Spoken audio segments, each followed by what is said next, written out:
Welcome.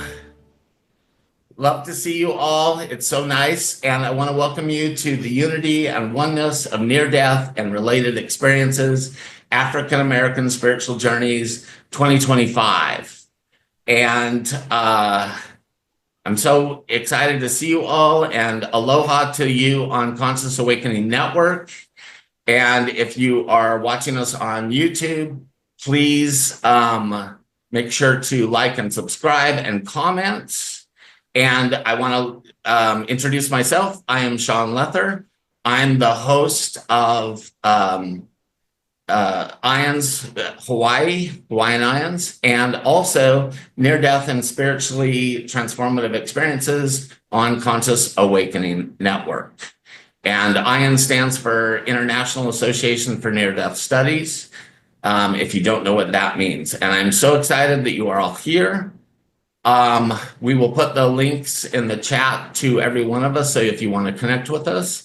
Now I'd like to introduce my co-host, Eric Taylor. In 2021, Eric faced a life-altering NDE. He battled and survived COVID, spent 40 days in a coma, another 45 days in the hospital. And Eric is also the host of an amazing astrology channel, and I will stick the link in the chat for you to connect with him.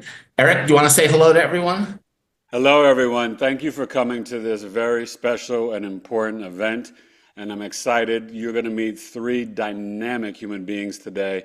And it's really great to share this experience with everyone in the collective. So thank you. And we'll talk again a little bit later. Thanks, Eric. Okay, so now, also I want to thank our wonderful friend, Loretta Taylor, for all of her help and support. And you can check out her YouTube at Loretta Sharing Group on YouTube. Yeah. Okay, so we're going to start out with our first speaker, Khaliah Sage. Khaliah is an NDE survivor, generational curse breaker, intuitive healer, psychic medium, and wellness coach. She has a passion for spiritual growth and healing generational trauma. Her healing journey has led her to helping others, guiding people to heal their inner child, reconnect with their higher selves, and live in alignment with their soul's purpose. You can learn more about Khaliah at the link that we'll stick in the chat. Welcome, Khaliah. Thank you so much, Sean. I'm so excited to be here and share with you guys. So as you said, my name is Khaliah Sage, and I had a near-death experience back in 2014. Today is actually my 11-year anniversary of the day that I woke up. So this is a very special day for me to be sharing here today. So I guess I'll just jump right in. So what led me to my near-death experience? So I was going through a pretty depressing time in my life. I had a lot of trauma that I was still working through and dealing with. So I started taking a prescription medication called Lamictal. I ended up going to like a crisis center because I was dealing with some suicidal ideations. So ended up taking that medication for 28 days. And unbeknownst to me, it was wreaking havoc on my body internally. So I developed something called Stevens-Johnson syndrome and toxic epidermal necrolysis. And essentially what that was, my body set itself on fire.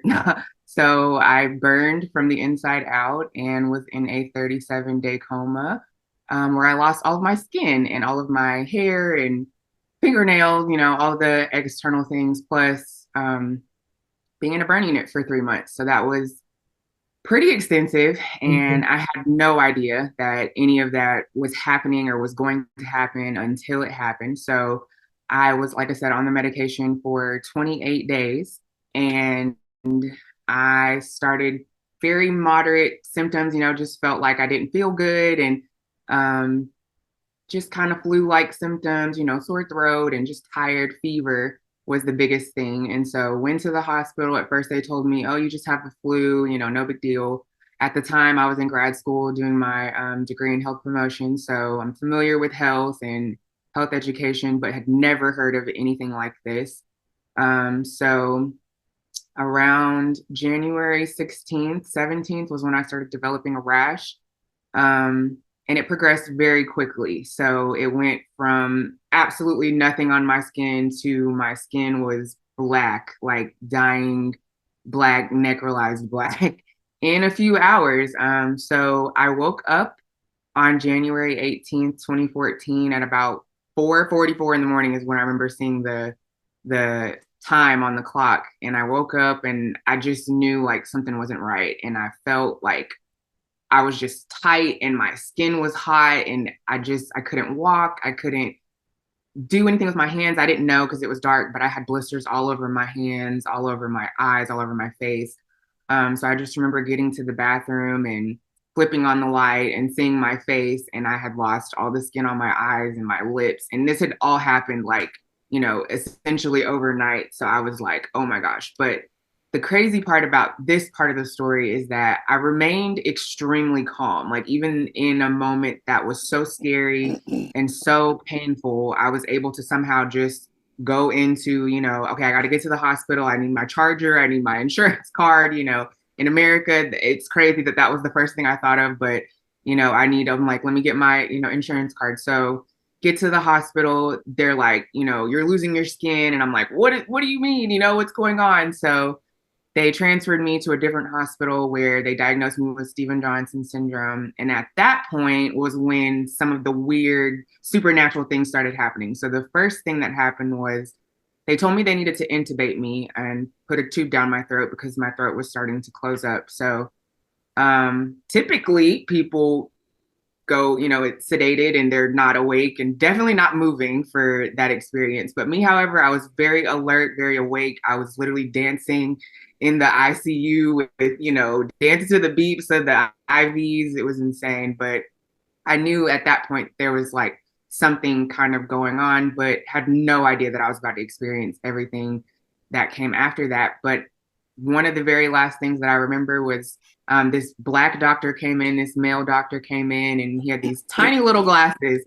And he was like, you have Stevens-Johnson syndrome. And I'm intubated at this point. So they had given me a whiteboard to write, so I could communicate. And forgive my language, but I said, who the F is Stevens-Johnson? Because at this point, this is progressing really rapidly. And they're telling me, I'm going to have to go in a coma. And I'm just like, what? So much. I thought I was going in for a few hours, get some medicine and go home. So this was a lot. But that was the last thing I remember him saying. And then I sort of just went into this out of body experience. But I want to say it was kind of like in this, what I now understand is kind of a holding place before, because when you're in the spirit realm, there's like no time, like time doesn't exist. And there's not these constraints on things like there are in our physical realm. So I remember like just sort of standing in the hospital and looking at my body. And like at that point, I thought I was dead. I did not know what to think. There wasn't anything happening outside of me at that point. I was just standing there kind of looking at my physical body in the hospital. And it was like, oh my gosh, am I dead? What's happening? And then I see this, what I named at the time, like this light body. It was kind of like in the shape of a human, but not a physical human, if that makes sense. But it was just like, how if you look into the sun and there's just light, like it was like that. And it was able to communicate with me without words. It was all kind of happening, telepathically. And I'm like, am I dead? Am I going to die? And it's telling me, no, you're not dead. No, you're not going to die. You have to go, on this journey of understanding. And I'm just like, what is there to understand? And they're kind of explaining things to me. But again, it's not words. So it's hard to put into words. But it was an experience of energy exchange, telepathy, feeling their presence, but also like I wasn't scared. I wasn't frightful or anything. And even in this state of being in my spirit body, I felt very free. And so the thing about this experience is that I was struggling with wanting to remain alive. So when I was in this space, I felt no pain really, no anything bad. It was just freedom, and like anything I brought to my consciousness was like there in an instant. And so the guide was sort of telling me that I was going to have to see all these different things. And so I knew I was going to have to see things from my past. So much to unpack, but it started with me going back to my childhood. And for me, that meant visiting some really painful memories that I had suppressed. And I had no idea that I was going to have to watch it. I'm able to ask questions, but they're also just sort of moving me through this space. But excuse me, but I'm able to see that this realm, whatever this is very dense. So like the past is like really dense. That's all I know how to explain it. But they were very clear that you cannot touch anything here. You cannot change anything here. Like you're merely here just to watch. And so I'm just like, what am I watching? And so there's this whole thing going on. I won't get too deep because it's really graphic, but I had to watch someone else go through the things that I went through when I was a child, dealing with childhood sexual abuse. I had to watch someone else go through that. And it was someone in my life that I knew and loved, but they obviously were not going through that in real life. But they were sort of like a stand-in for me, I guess. And I was having to watch what happened to me happen to them. Did not understand that at the time. I was very confused. And I'm like, do something, why are we just sitting here? And I'm, restrained, like they wouldn't let me do anything or touch anything. So that was really hard. But I later understood why that was important, but I didn't understand for years. So I was able to see things from the past. And while I'm like moving through these spaces, there's no constraints, there's no separation of things. So imagine just being in this vast open space with no walls, no containers, and you can just move. And, whereas the past is here, now we're in the present, and then boom, we're in the future. So there was experiences where I kept going back to check on my body because I was very concerned that I was going to die. And they told me, over and over that I wasn't going to die and that, I had this mission or whatever, but I kept going back to check on my body. So I was able to see what was going on in the hospital. My family was there and my dad, who I hadn't seen in years, was there. So I was able to kind of go back and forth. But then I had some experiences where I was seeing things from the future, but I didn't know that it was the future when I was seeing it. I was just sort of seeing all this stuff happening. But it was only 4 years later when it happened in real life that I was like, oh, that's what I saw. So there was a few things. There was things with my personal life, and then there was things, with the world. But with my personal life, I was able to see someone, actually the friend that was sort of cosplaying me, and I had to watch her go through what I went through. It was her mom, but I had never met her in real life, never saw a picture of her, nothing, So it was very strange that I was seeing her, but unbeknownst to me, when I met her in real life 4 years later, she looked exactly like that. She was standing in the exact same way. She was, her appearance in terms of her hair and what she was wearing was the exact same. And that was in 2018 when I saw her in real life. So in my dream, she was standing there, and we had gotten to the hospital because my friend at the time, I got her out of the situation and we were moving her, and there was like, again, everything's just moving. So we get to this hospital and her mom works there and she's like a doctor, and her dad is this, speedboat salesman. All these details were so strange, but again, didn't find out what they meant until later. But the strange part is that her mom had always had long hair her whole life. She had only cut her hair 2 weeks before I physically met her in reality. So when I saw her 4 years ago, she had the haircut she didn't have until, 4 years later. So it was very weird, but that happened. And then I was able to see things that were happening in the present. So one of the things was my grandfather was having health issues. He needed his gallbladder out and he needed surgery. So there, I went and visited him in the hospital, and I'm like telling him, you need to let these people help you and you need to let them do surgery. And I'm having full blown conversations that I'm thinking that this stuff is real. And it's only when I wake up and I'm regurgitating all this information that, my family and doctors are looking at me like, how do you know that? And I'm like, I was literally talking to him. So visited him in the hospital. There was also a friend of mine who was pregnant. She had just found out she was pregnant right before I got sick. And so she had found out what the gender of her baby was while I was in the coma. Well, the strange part is that I went to the gender reveal. So I was able to see everything that was going on. I mean, I was describing, what the cake looked like, the pictures that they took. She did, the cake smush. He did it to her at the wedding. She did it to him at the baby shower. And I'm describing, all of these things. And so when my friend, fast forward, she came to visit me after I woke up to tell, bring me a gift to tell me what the baby was. And I was like, it's a boy, his name, what are you talking about? We had the gender reveal. And she's looking at me like, and so I'm, giving her, and she's just like, well, just open the gift. And I'm like, why? I was there. And she's like, no, you weren't. And I'm like, yeah. So I'm starting to tell her like what the cake looked like and what she was wearing and whatever. And she's just like, because I'm not wrong. And there's no way that I could know that unless I was there. And so it was very strange, but that happened. So that gave me a glimpse of understanding that, again, time isn't real in this space. So you can move throughout the realms and you can pretty much see anything. So at this point in the coma dream or in the space or whatever, it was very airy. So what I was noticing about things that I was seeing in the future is that it had this lightness to it, whereas the things that were in the past had this like density. So the things that I was seeing from the future kind of had this, like, not misty, but just, I don't know, it just wasn't as concrete as the things that I had seen in the past. So that let me know that, it's still malleable. Things in the future are still happening. So they're not concrete yet. But I was also able to see different beings. But I had an experience where I sort of just watched all the things. I didn't really interact with them as much. I think the purpose was them letting me know, like, hey, these things are real, So for context, I was a really conservative, Christian, Southern Baptist, religious person when all of this happened to me. So to think about, anything other than Jesus was not on my, bingo card for that year.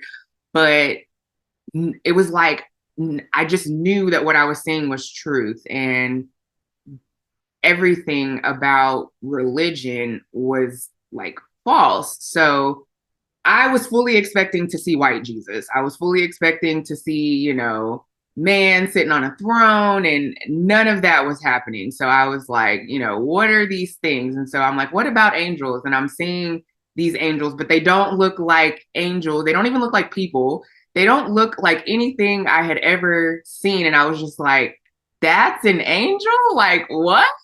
But I wasn't scared of it. It looked very kind of scary, to be honest, but it wasn't fearful. There was no fear. There was no shame or guilt or anything in this space like that. Like, it was pure just understanding and love and just warmth. But they look like Transformers. They look like they have a whole bunch of eyes and they have weird little things sticking out, but they just didn't look anything like, the angels that we had seen on movies and, how the Bible, all that. Like, it was not like that. But I just sort of got this view as we were kind of floating by, if you may. But I saw that. I was able to see that, like, so one of the things that they pointed out to me was that our world used to all be like connected. So it reminded me of like Pangea, what we saw in geography and how everything was stuck together. But that really stood out because I think the message was more about like one, like we're all connected. And so I knew from that, I could see it. It was more of a visual thing that everything, is connected. Everything is connected through consciousness.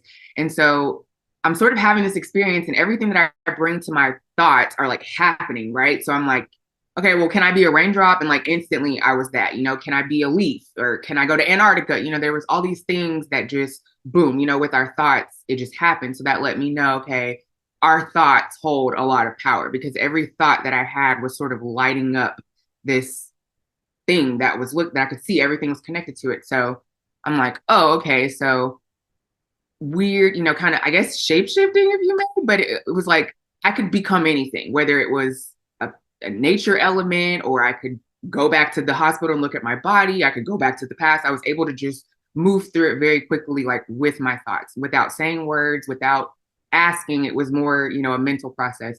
So that was strange. And then I got to a point where I was sort of just like, I was just sort of over it. Like, what's the purpose of all this? And like, I was able to kind of go back and forth. And at one point I was on this boat and in Antarctica, and I could see that there was things in the icebergs. Again, didn't know why I was seeing any of this, but it just stood out to me. I'm like standing at what looked like, the front part of a boat, and I'm just sort of gliding, and I see this iceberg, and it has something in it. Now, I have no idea what was in it, but I knew that there was something very significant about Antarctica, about the ice there, like something. And it was giving like portal, but again, I didn't have any of this language at that time. I didn't know any of that stuff, existed pretty much. So I just knew that it was a very significant place and that there was a lot of intelligence there. So because the way that I could see the intelligence was through light. So anything that had this intelligence would like almost like sparkle a little bit. So it was like glistening. So when I went back to the past, it didn't have that as much. So anything that was coming from this, what I now know as source energy was like glowing, like it had like little sparkle things. So saw that, and again, didn't know why I was seeing it, but got a glimpse that there's something in the iceberg, something significant about that. And then I was able to kind of see things that were happening, and I knew that there was going to be like a fall, if you may, and not in the way that religious people have scared us into thinking that, everything's going to collapse, but there was a lot of natural disasters. There was a lot of war.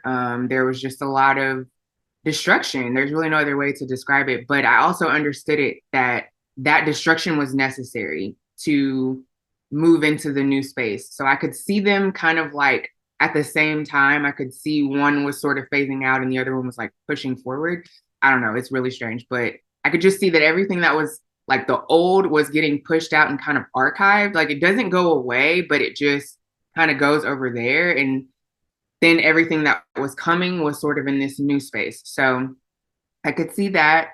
And I could see what was on the other side of it, that it was all good. It was beautiful. And it was more of a like that unity connectedness of the Pangea that I saw initially.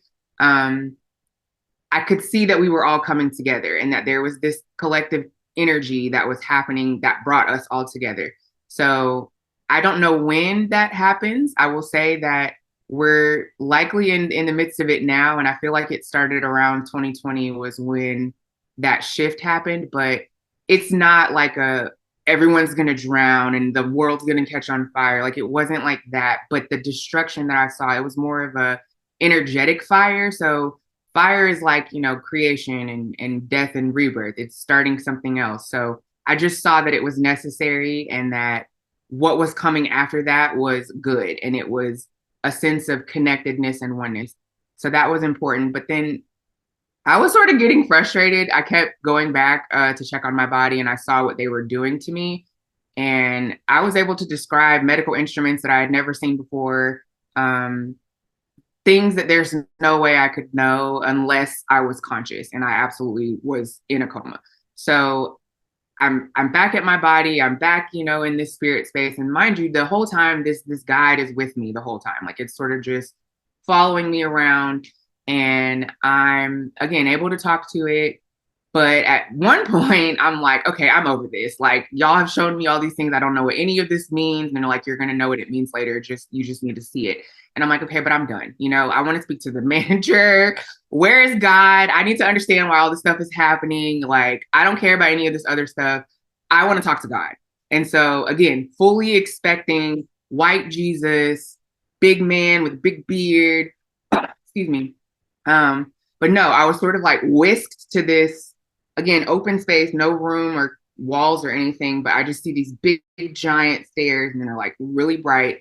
And so I'm just like floating. I'm not really walking, but my guide tells me, you can talk, but you cannot stay here. And if you try to go through this space, it won't work and you will leave, like we'll let you leave. So I'm like, what are you even talking about? So I get sort of up there and immediately I'm just like overtaken by this warmth, this feeling I've never, ever, ever felt in real life, but it is just all encompassing. And I immediately start just crying. Like, it's like as if this thing connected me to everything that I ever was and would be and everything. And I just felt it all like in that moment. So in that moment, I'm standing and I see this extravagant mirror, like the most beautiful mirror I have ever seen in my life. And it is just like gorgeous and it's huge, like as if you looked at the planet and it was like 20 times the size of the planet. And I'm just standing before it and it's like bejeweled and sparkling and just, but in it, I can see anything. Like anything that I bring to my consciousness, it's right there. And so any question that I had, anything, it was just immediately there. And so I could see anything about any person, anything in the past, in the present, in the future, like anything. So it was just like, oh my gosh. But I'm sort of like, I'm still in my humanness in this moment. So I'm like, crying and I'm just like, why, did you let all this bad stuff happen to me? And why did I go through all these things? Because like I had been through a lot at that point. I had been through a lot of sexual abuse, physical abuse, mental abuse, neglect, emotional, everything. So it was just like really hard and a lot to stand there. And so I'm asking it like, why, where were you? That was kind of my biggest question. I struggled with where God was when all those things were happening to me, but it took me back to the same thing that I had seen previously, the experience where I was watching what happened to me happen to my friend. It took me there, but this time it wasn't my friend, it was me. And I could see that there was darkness and there was light.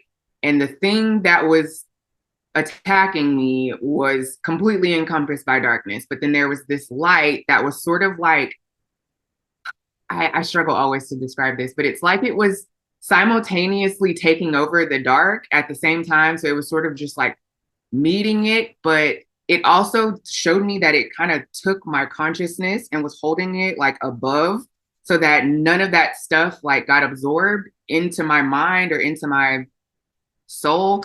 So it like was just holding it separate. And so then it showed me that, there was all these things that could have happened and it was essentially stopping that. But it was also just showing me this push and pull. I kept seeing this push and pull, and that let me know like this duality of light and dark, like they're there together. And again, I'm a Christian at the time, so I'm thinking of this like, the devil and all this stuff, but it wasn't like that. Like it wasn't the scary, horns of the devil like that, but I could just see it was dark. And it was the thing that was connected to anything like hate, fear, murder, any of those things, they're all in that same frequency. So I could see it and I could just see that my consciousness was being held separate from that. And so it was basically telling me like, even though you were experiencing that, it didn't affect you in the way that it could have. And so I knew that there was something that I needed to go through. And that's really hard to say when we're talking about something so dark and insidious, like sexual abuse. But I was able to see that this was part of something else, something bigger.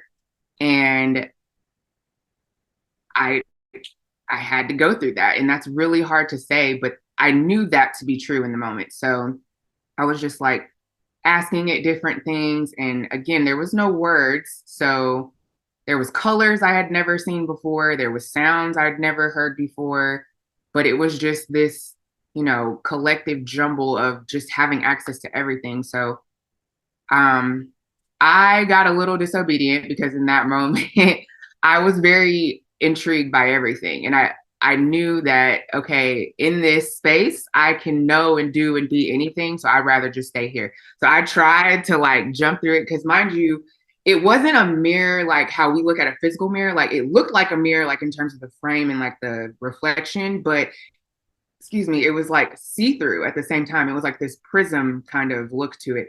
But I could see that if I walked through it, what was on the other side of it was just this like light, glorious, like sparkling, again, things I don't really know how to describe with human words.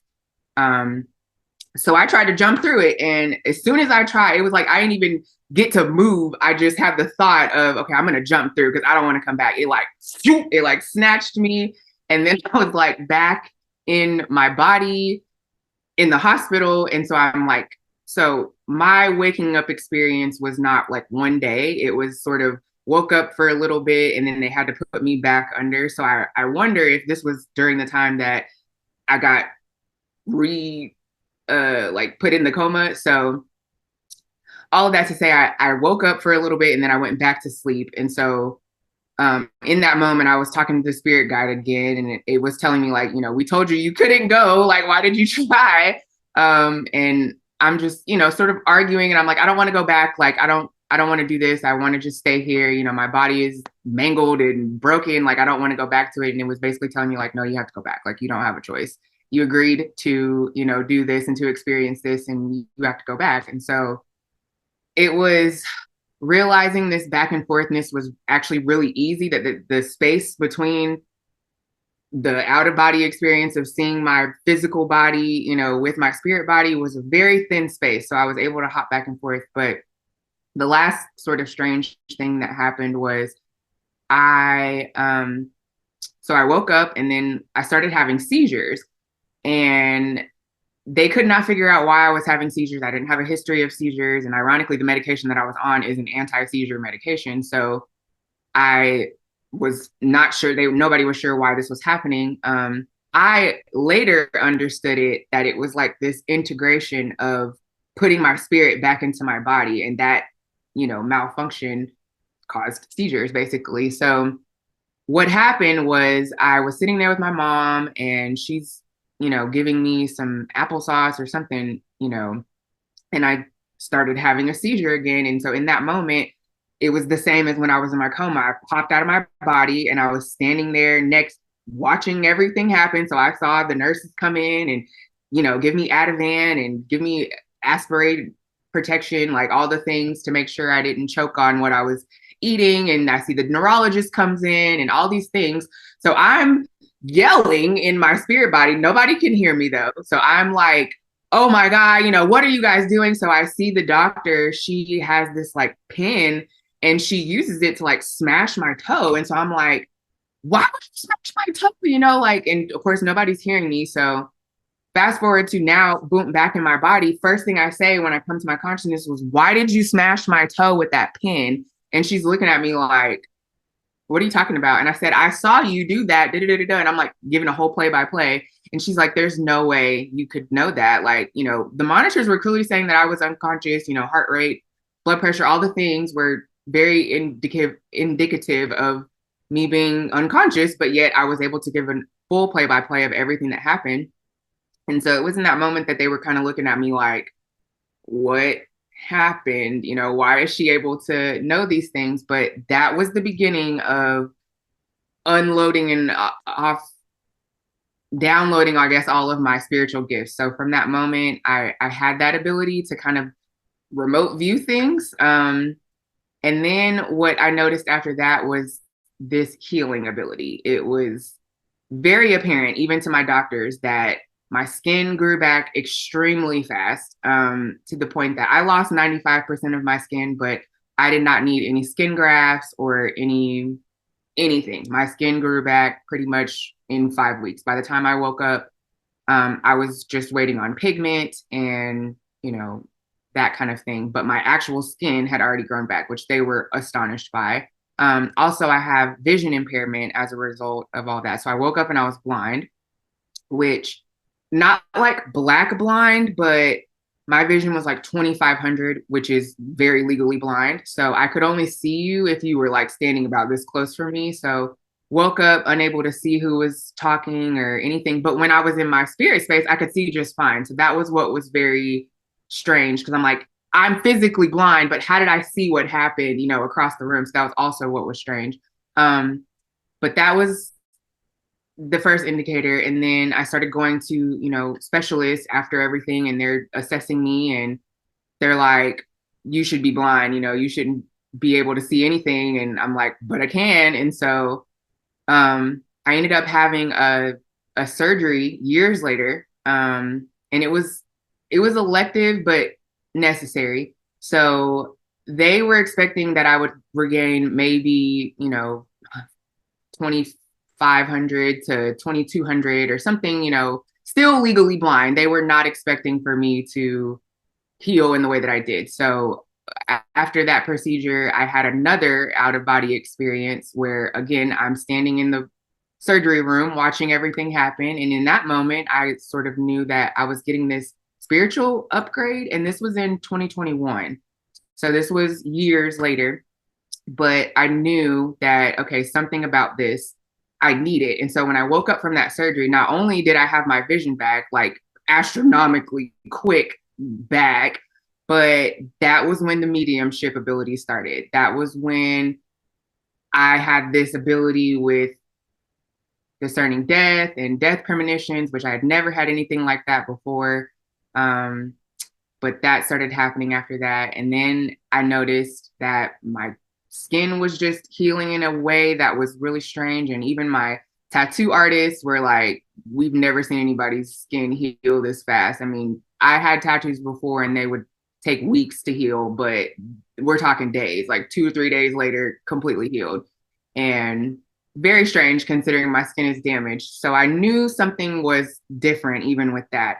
And so that was when I started to really open myself up to the spiritual aspect of everything, because I tried to go back to the religious stuff, but it's like I wasn't integrated to work with that anymore. So as much as I tried, I was able to see all the lies, all the everything. So it was just impossible for me to be comfortable there, to be honest. And it wasn't out of I didn't belong there. It was that this isn't true. And I was like ingrained with truth. So I knew that I needed to, unpack all the spiritual stuff. And so that was when I really started my spiritual journey. And that was when the understanding of everything that I saw came in my, real life. And I started piecing together, but I never forgot any of those details of what I saw in my 37-day coma experience. And immediately when I would reach whatever was happening in my real life, when I would recall it, I knew how it fit. I knew what it meant. I knew that, oh, this is what they meant. And so they were basically telling me, like, you needed to understand that all this stuff was true. So I needed to understand that psychic abilities were real. I needed to understand that angels and aliens and all these things were real, and that it wasn't anything that we needed to fear. In fact, it was what we needed to embrace. And so I started the healing journey in terms of, okay, what does this mean? What am I supposed to do with all of this? So my background was in health before. I had intentions to, work for the CDC. I'd worked for them at some point and was planning on going back, but I knew that the mission was about self-healing. It was about natural healing. It was about holistic healing, and not even in this, love and light kind of way, but like really this is the way that we have to do it. And we all possess the ability to heal ourselves, but we have to do it in a way that we're addressing body, mind, and spirit. So I understood that those first few years were about me healing my body, and my body was going through this massive healing. And so then the next few years was my mind. I went to therapy and did all this understanding of, what happened to me psychologically, all the things. And so then the last part was the spiritual aspect of it. And I deconstructed all the things, understood what, my purpose through astrology, through all of the tools. I used everything, whether it was sound healing, somatic therapies, all of the things. And you're supposed to. That was the whole point. And so I understood that these things were happening because I was truly meant to shed some light on the situation, that we truly can heal ourselves from just about anything. And I don't say this to mean that, there's no place for modern medicine. There's absolutely a place for modern medicine. But the power that we possess within ourselves is so great that we truly can do it ourselves if we go about it in a structured way. So for me, that looked like healing on a body, mind, and spirit level, treating everything at the same time.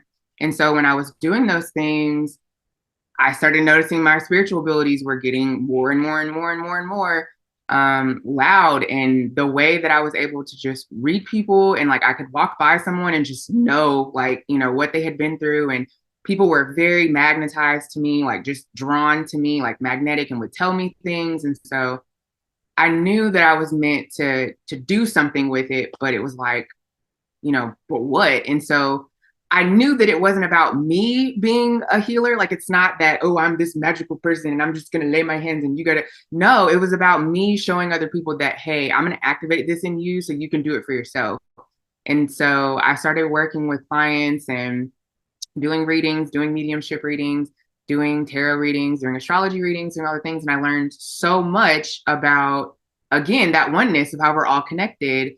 And I was meant to share that. I was meant to bring this message and to help people learn and grow and heal. And it's all through our inner child. And I think that's why I had to see the things that I had been through in my childhood that I had totally blocked off. Essentially, what I understood is that just like with PTSD and you have these flashbacks that take you back to the past, you can have that with the past in a positive way. So going back to do that inner child healing gives you access to who you were before that trauma happened, which, you know, we all know science acknowledges that children have this, you know, pineal gland secretion that is heightened up until age 7. And after that, you know, it sort of changes. But when you're able to do that inner child healing, you're able to go back and access that and use it now. So I started doing that and realizing that all these things that I wanted to do in my life, I could do it as long as I access it through her. And essentially, you know, our world teaches us that we're supposed to grow up and, you know, don't act like a kid, you know, but that's our connectedness to source. Like, you know, people, there's a reason why Christians say a childlike faith, and there's this imagination like a child, because that openness, that imaginative energy is where we connect with source. So I started a whole mission and I was like, okay, I'm going to figure this out. And I figured it out for myself. And now I'm helping my clients figure it out. So the goal is to open a holistic wellness center one day and really give people the space to do this, because I have changed so much since I started doing this work. And now I'm not on any medications. I'm not dealing with any chronic illnesses. Now, granted, that was in part, you know, some lifestyle changes that I made, but collectively doing all the things together was what ultimately changed my life. And I was dealing with severe depression, severe anxiety, dissociation, you know, all the things before that. And through spirituality, through unpacking all of my trauma, through accessing source, I have healed those things. And it's not a finite, you know, it's healed and it's done, because that's what I thought. But no, it's a process, and it's a journey. So I was able to see all of that. And again, like I said, the mediumship abilities, the death premonitions, all of that was a lot for me to just wake up and do one day. But I did. In my first mediumship reading, I didn't even know that's what we were doing.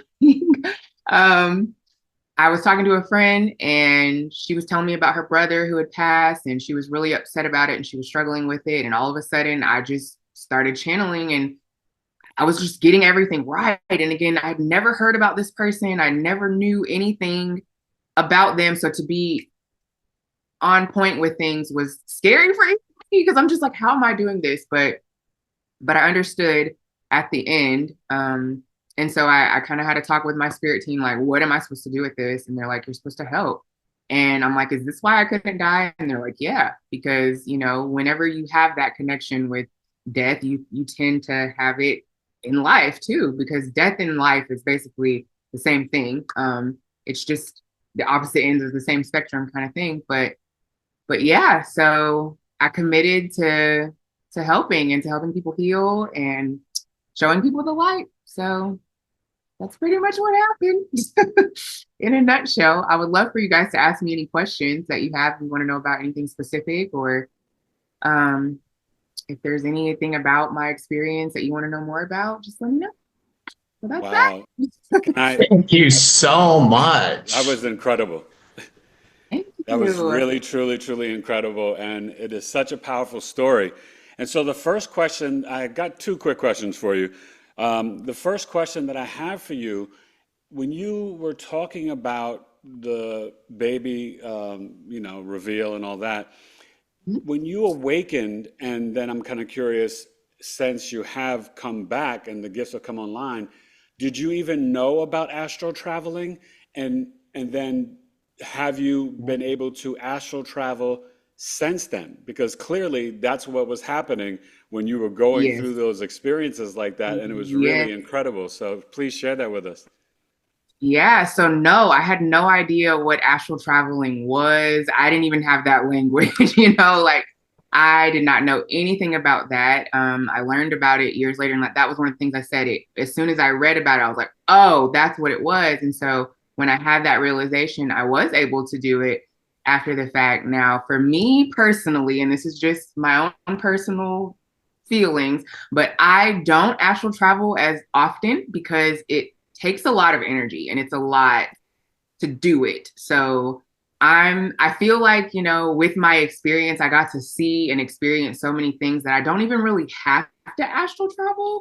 Now, my biggest, most prominent gift is the claircognizance, just knowing.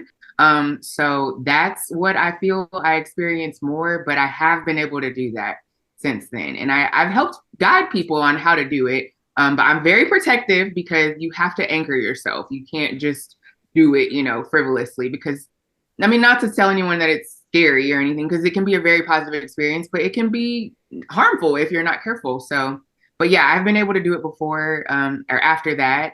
And I've done it maybe 4 or 5 times, but I don't do it very often. I haven't done it in a couple of years because, like I said, it is very energy consuming. Yeah. And I try to understand that, you know, we're here to have a human experience. We're spirits, you know, having a human experience. So I get a lot of the spiritual stuff just existing. So I try to stay grounded as much as possible. But yes, I have astral travel. Wow.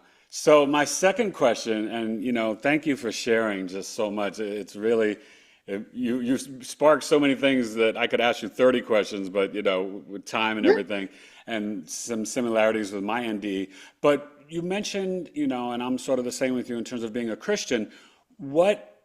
How has your family been able to really understand, and have they changed any of their beliefs, or are they still connected to the Christian faith? And how do you kind of integrate some of the Christian faith that you've had before to kind of where you're at now? So that's a very loaded question. So no, my family is still Christian. They still identify with that. They believed my experience, and I'll say it like that. It wasn't that they didn't believe my experience, but they're still, you know, very connected to the Christian religion. And I I don't think that the Christian religion or that the Bible is all wrong. There are a lot of things that are truth in there. It's just been sort of mistranslated, misguided. So there's things in there that are true. So I still, it's like funny because, you know, I'm in the South, so I still say stuff about Jesus. You know, I still listen to gospel music sometimes because it's all energy, and it's your Yes. intention behind the energy is what matters more than the, you know, the Christianity itself.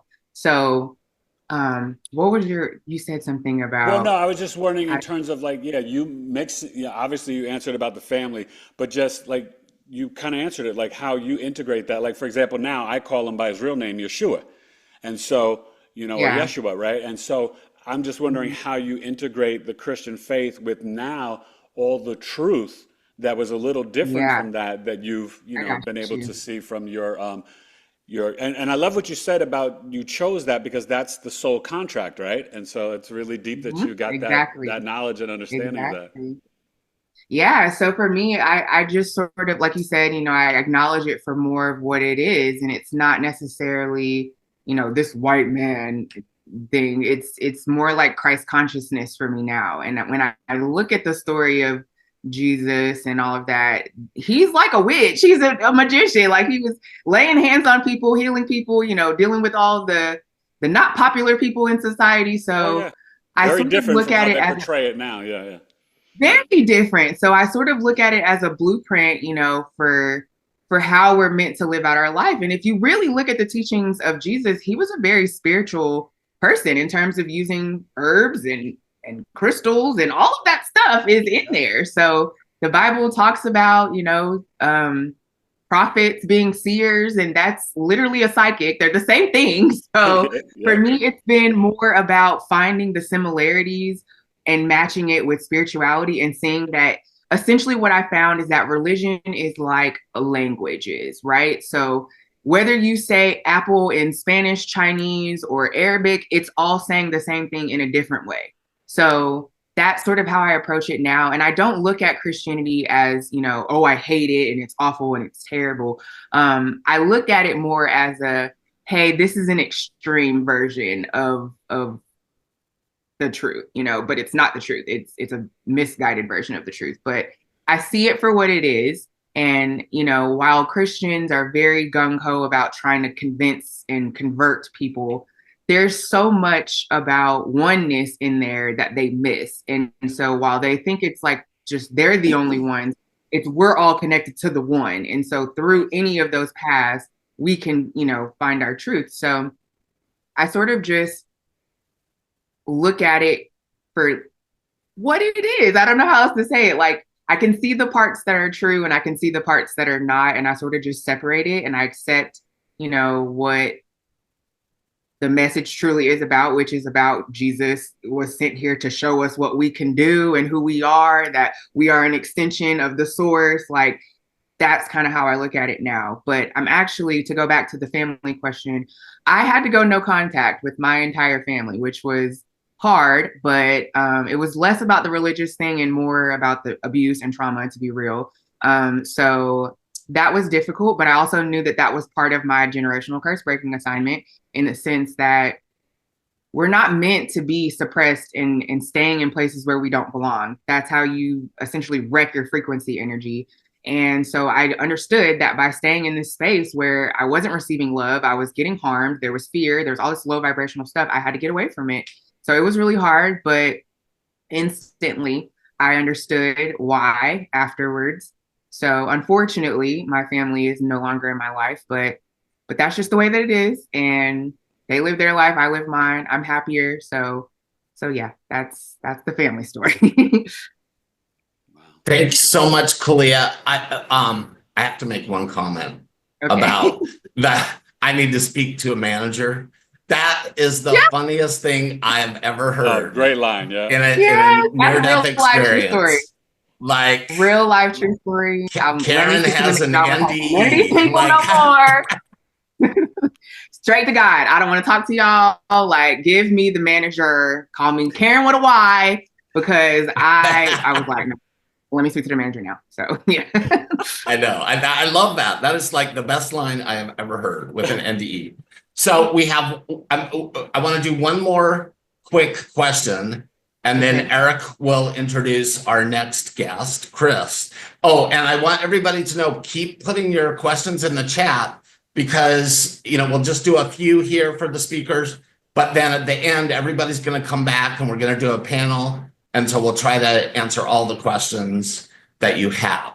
But so somebody asked, and this is a good question, which, by the way, Eric, if you could answer it later, since you've been in a coma, but somebody would like to know, what's the difference between being in a coma and a dream? Like, how did that feel to you? Okay, so that's a great question, actually. So again, I use the word dream because I didn't have the language to understand the spiritual stuff. But the difference is that I could move freely. Like, so with being in a coma, my spirit body was free to just move, and I was able to see like the physical things that were actually happening in real present day life, and also move between the different realms very easily and quickly. Whereas in a dream, you're still in your body. You're sort of having this view, like you're watching TV almost. So this is why when I do dream interpretations with my clients, I often ask them,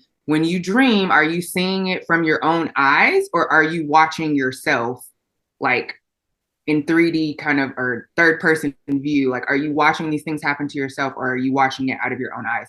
So the view of it is what's different. And then also the way you're able to move is a lot different. And it's literal when you're in a coma and you're in that spirit body. You can move through the realms very easily and quickly. Whereas in a dream, you're sort of bound to that one space wherever you are. Very cool. All right. Well, I think it's time for our second speaker. Thank you. This is a powerful story and a powerful gentleman. His name is Chris Batts, From Darkness to Light. He's the author of the best-selling book, Boom, where he speaks about his near-death experience connecting to God and angels. Chris was raised in Southern California, was abandoned by his mother, and he now, through his book and his motivation and his education to the collective, is to teach people about connecting to angels, to God, and also letting them understand about suicide and so much more. His information will be down in the chat. I present to you guys a powerful man, human, and brother, Mr. Chris Batts. Chris, the floor is yours, my friend.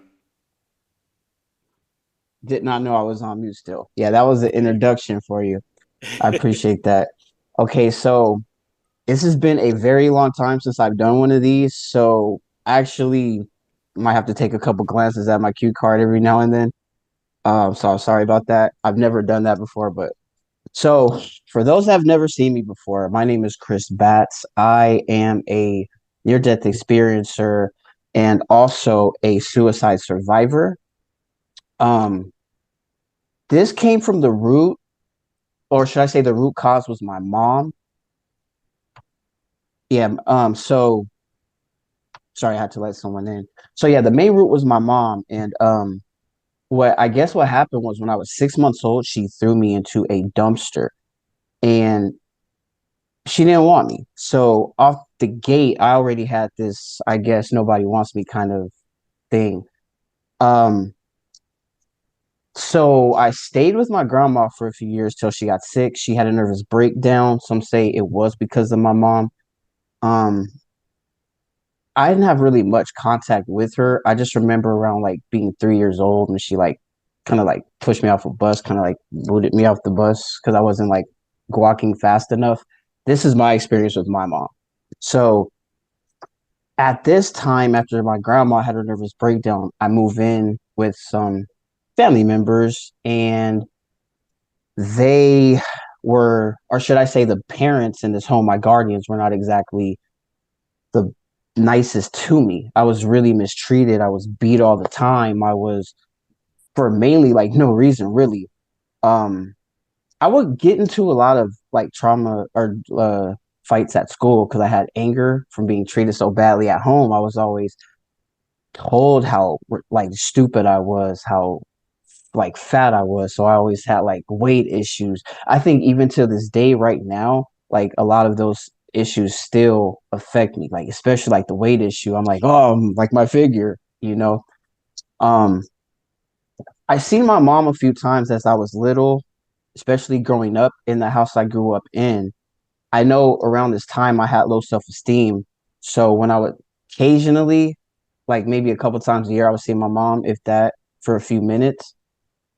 She didn't really make my self-esteem a lot higher because she would say how she didn't want me. So also my experience with my mom is I don't want you. I never wanted you. I'm not your mom. And she would say that a lot whenever I would see her. So growing up in this home where I'm beat all the time and stuff like that, we also went to church. I had a certain opinion about what, God, source, there's so many names for them that I would wonder, like, why do these people treat a little kid like this, and I don't know. It's like, I'm just a little kid. Why would you treat me like this? And we go to church all the time. So my interpretation of God was like, if this is who you're serving, I don't even want to know him. So as I transitioned into my adolescent years, I started like cutting myself around the age of 8. I don't know how I even thought of the idea. I just started doing it. It was a release so that way, I didn't do something crazy. I don't know what.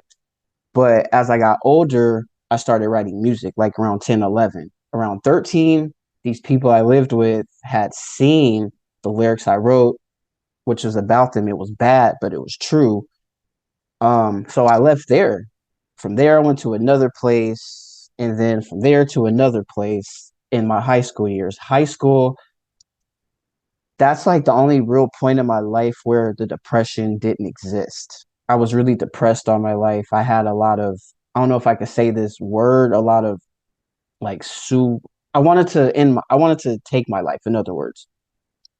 And so high school years, I was like real popular and really like phase me like that until after high school. Everybody moved on with their lives. I saw this like all of my friends that had their families and people who loved them. And here I was like a loan shark, a lone person. I didn't really have that person to motivate me. And truth be told, a lot of family members that I did have tried to hold me back so that way their kids can do better, and like I could do worse. As long as their kid is doing good, that's what mattered in that house. And so after high school, like I said, depression came back. It came back real strong. And I was at a point where I had got a huge social anxiety.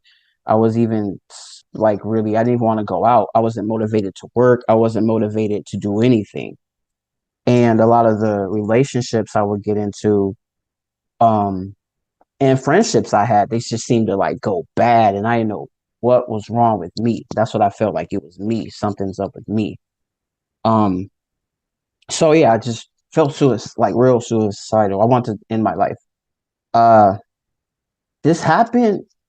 Oh, and mind you, I still have my opinion about what God was. I would search for him, but I feel like he just wasn't there for me.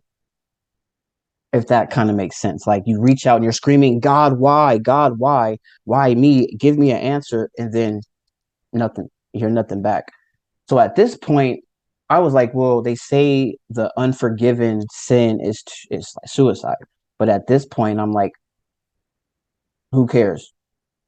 Anything is better than this place right here.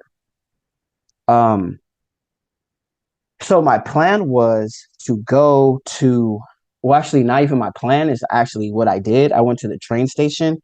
I sat there like all day for hours so I can time every train that passed by so that way I can just boom, just take myself out, which was a crazy idea. But like I said, when you're depressed enough and numb enough, you don't feel it, you don't care. You're not really here, you're checked out. And like whatever, anything is better than this place. So as I was talking to one of my friends, we were having a talk, I guess like an argument, they left, or I left. I left their place. I was walking real fast to go to this train station that I went to days before. And as I'm walking to this train station, my friend with their car honks their horn. They're like, get in the car. I get in the car. And at this moment, it must have, what can I say? Um, I don't know, maybe it saved me. That day was like really something from a higher being. Because as soon as I got in my friend's car, I say a few minutes later, I get a call from my mom, which I haven't heard from since I was younger. And it's been years since I heard from her. How would she even get my phone number?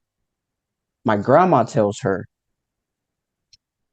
because this is one of the only family members I really kept in contact with was my grandma. My grandma told her, your son's been asking about you. And she says, okay, I'll call him. So she calls me, and that's what she says. Stop asking about me. I'm not your mom. I'm not your mom. So at this point, it kind of brought me back to when I was little. It brought me back to childhood, how I was treated. It brought me back to the dumpster. It brought me back to so many things as a child to where I said, you know what? This is it. I'm just going to go. I'm going to end this thing right now. And as my friend was just driving, I opened their car door and I looked. Oh, I'm sorry. So sorry. Getting way ahead of myself. I got to talk about the conversation with my mom. So after she says, I don't want you, you're not my son, I looked at the phone and I said, when she said, I'm not your mom, I said, F you, you never were. I tossed the phone out the window and I just looked at my friend and said, F this. And I jumped out the car. Next thing you know, boom, head hits the concrete. And this is literally when my near death experience had started. So with my near death experience, I remember the first thing I'm kind of wondering, like, wait, where am I? Because I don't see anything. It's just a bunch of like a void, like just all these different colors. But then I look down and I'm still on like standing on earth. I look down and I'm like, wait, I'm like, is that my? And then all of a sudden, poof, thin air. I hear nothing. I just feel like this real sharp thing right here. And it was like, let me reintroduce myself. I am God. Yes, I am real. Yes, angels are real. They're a gift from me. Want to meet them? Me not even believing in angels at that time. I thought it was for TV. I'm like, angels, halos, all that, like that's nonsense. I'm like, no, I don't want to meet no angels. This is crazy. I'm gonna wake up. People are gonna say I'm crazy or I'm hallucinating. Yeah, well, so after that, I'm like, well, I felt this was real. And I just remember like when he was saying, like, let me reintroduce myself, a bunch of words pop up in the air. So one word says like loving, and I'm guessing these words are describing how God's source is.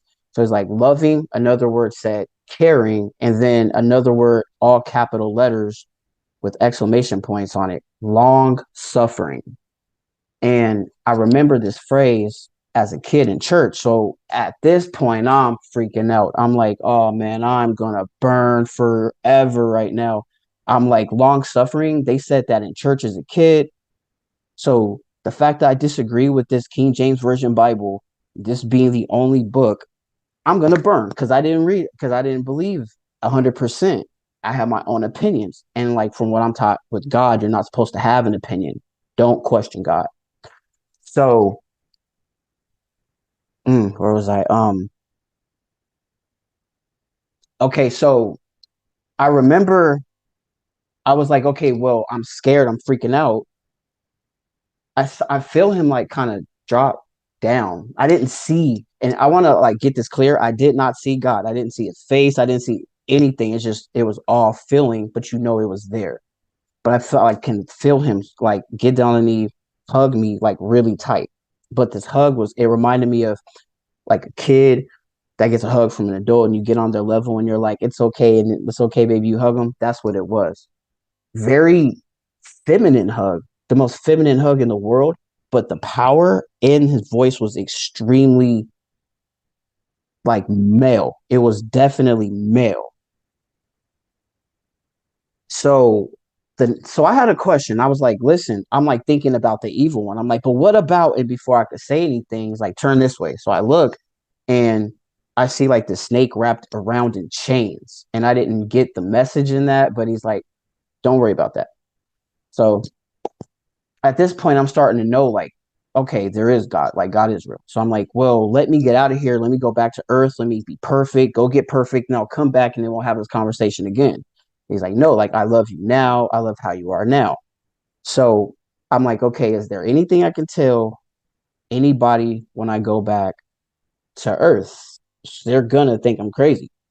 And he says, go and tell everyone that I love them. Another thing he says was, I will go to the end of the world so that everyone is with me. During this, more introductions of God, right? Like how God's personality is. I see most people in life reviews, they see like they'll see a life review during their near death experiences. I didn't have a life review. I just seen like this projector screen. And here's this girl walking and she's a prostitute. I knew she was a prostitute. And God was like, I love her. Then here goes another guy with the joint in his mouth and a skateboard. He's just skating on by. He's like, I love him. Then you have another guy with a business suit and a briefcase.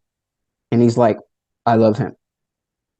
But it was all the same. It wasn't like I love him more than her or her more than him. It was literally the same love, if that makes sense. So I said, okay.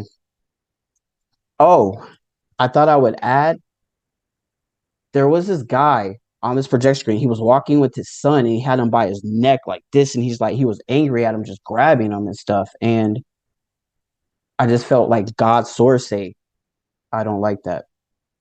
He wasn't like angry, like you're gonna burn, you're gonna, like, but he's just more like, I don't like that. I felt like a sadness from him. Like you got to treat kids good. That's kind of like what I took from that. So after that, I'm midair.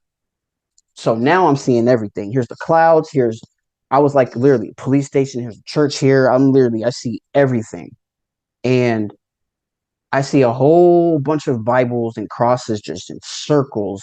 And then a bunch of angels just all around.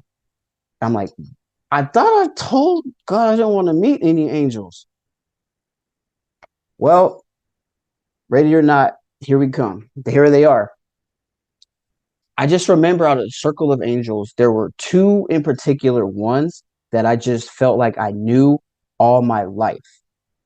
And as I'm looking around, I'm freaking out, scared, still thinking I'm going to burn for that King James Bible thing. And I see like this hole in one of the clouds. I like to call it a donut hole.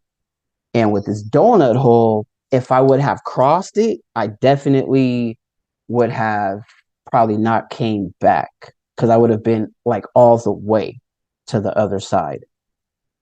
So I think those two particular angels that I was around were trying to deter me from crossing that donut hole, if that makes sense, because they knew I had a certain mission. So I look at the left side. Here's this angel right here. Is just like a. His face was kind of like not like a beetle kind of face. It's just hard to explain. He wasn't a human. Had wings, kind of like the body of a human, but it was hard to explain. And in the sternest voice, like angry's like, "Are you sure you want to go?" So from at this point, I'm like, let me look this way to this angel. Like maybe he'll be a little nice or something, you know? And the one on my right, this dude, people will call him maybe like the brawny guy or something, like from the paper towels. He literally had curly hair.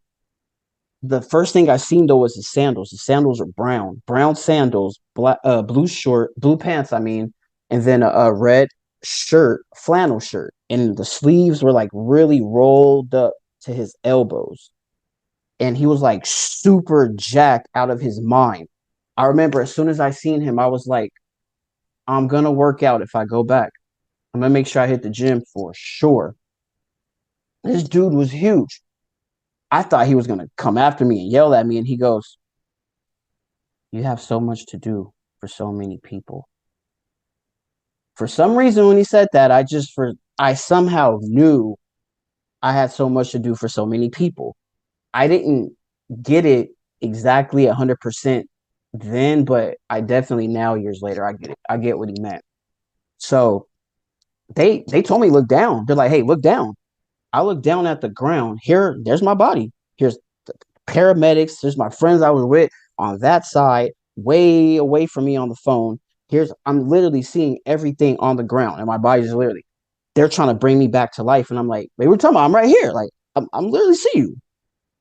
So I asked them, like my answers, I'm like, how does this, like, this really does happen? They're like, yeah, this really does happen. So now they're like, now, do you want to stay or do you want to go?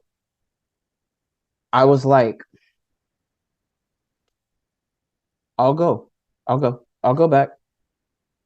Okay. Next thing you know, I wake up in the hospital a few days later, and they said they thought I was gone and they were about to pull the plug. They said they knew I wasn't coming back. Me, I didn't remember a thing. I just remember seeing a big thing of Jello right here, and I'm like, "Is this Jello all mine?" That's all that was on my mind was Jello. I didn't know I had a near-death experience. I didn't know I met angels. None of that. I didn't even know I opened the car door. Nothing like that. Memory was shot for a while. So I say about like it was a week, almost a week in the hospital, and then I remember being wheelchaired out and they kept calling me miracle, miracle. We thought you were dead. We thought you were dead. And I remember being wheelchaired out and I looked at the sky. I saw like the horizon, like where the sun was. Here was like the beautiful horizon. Here's the sun just shining and the sky was super clear.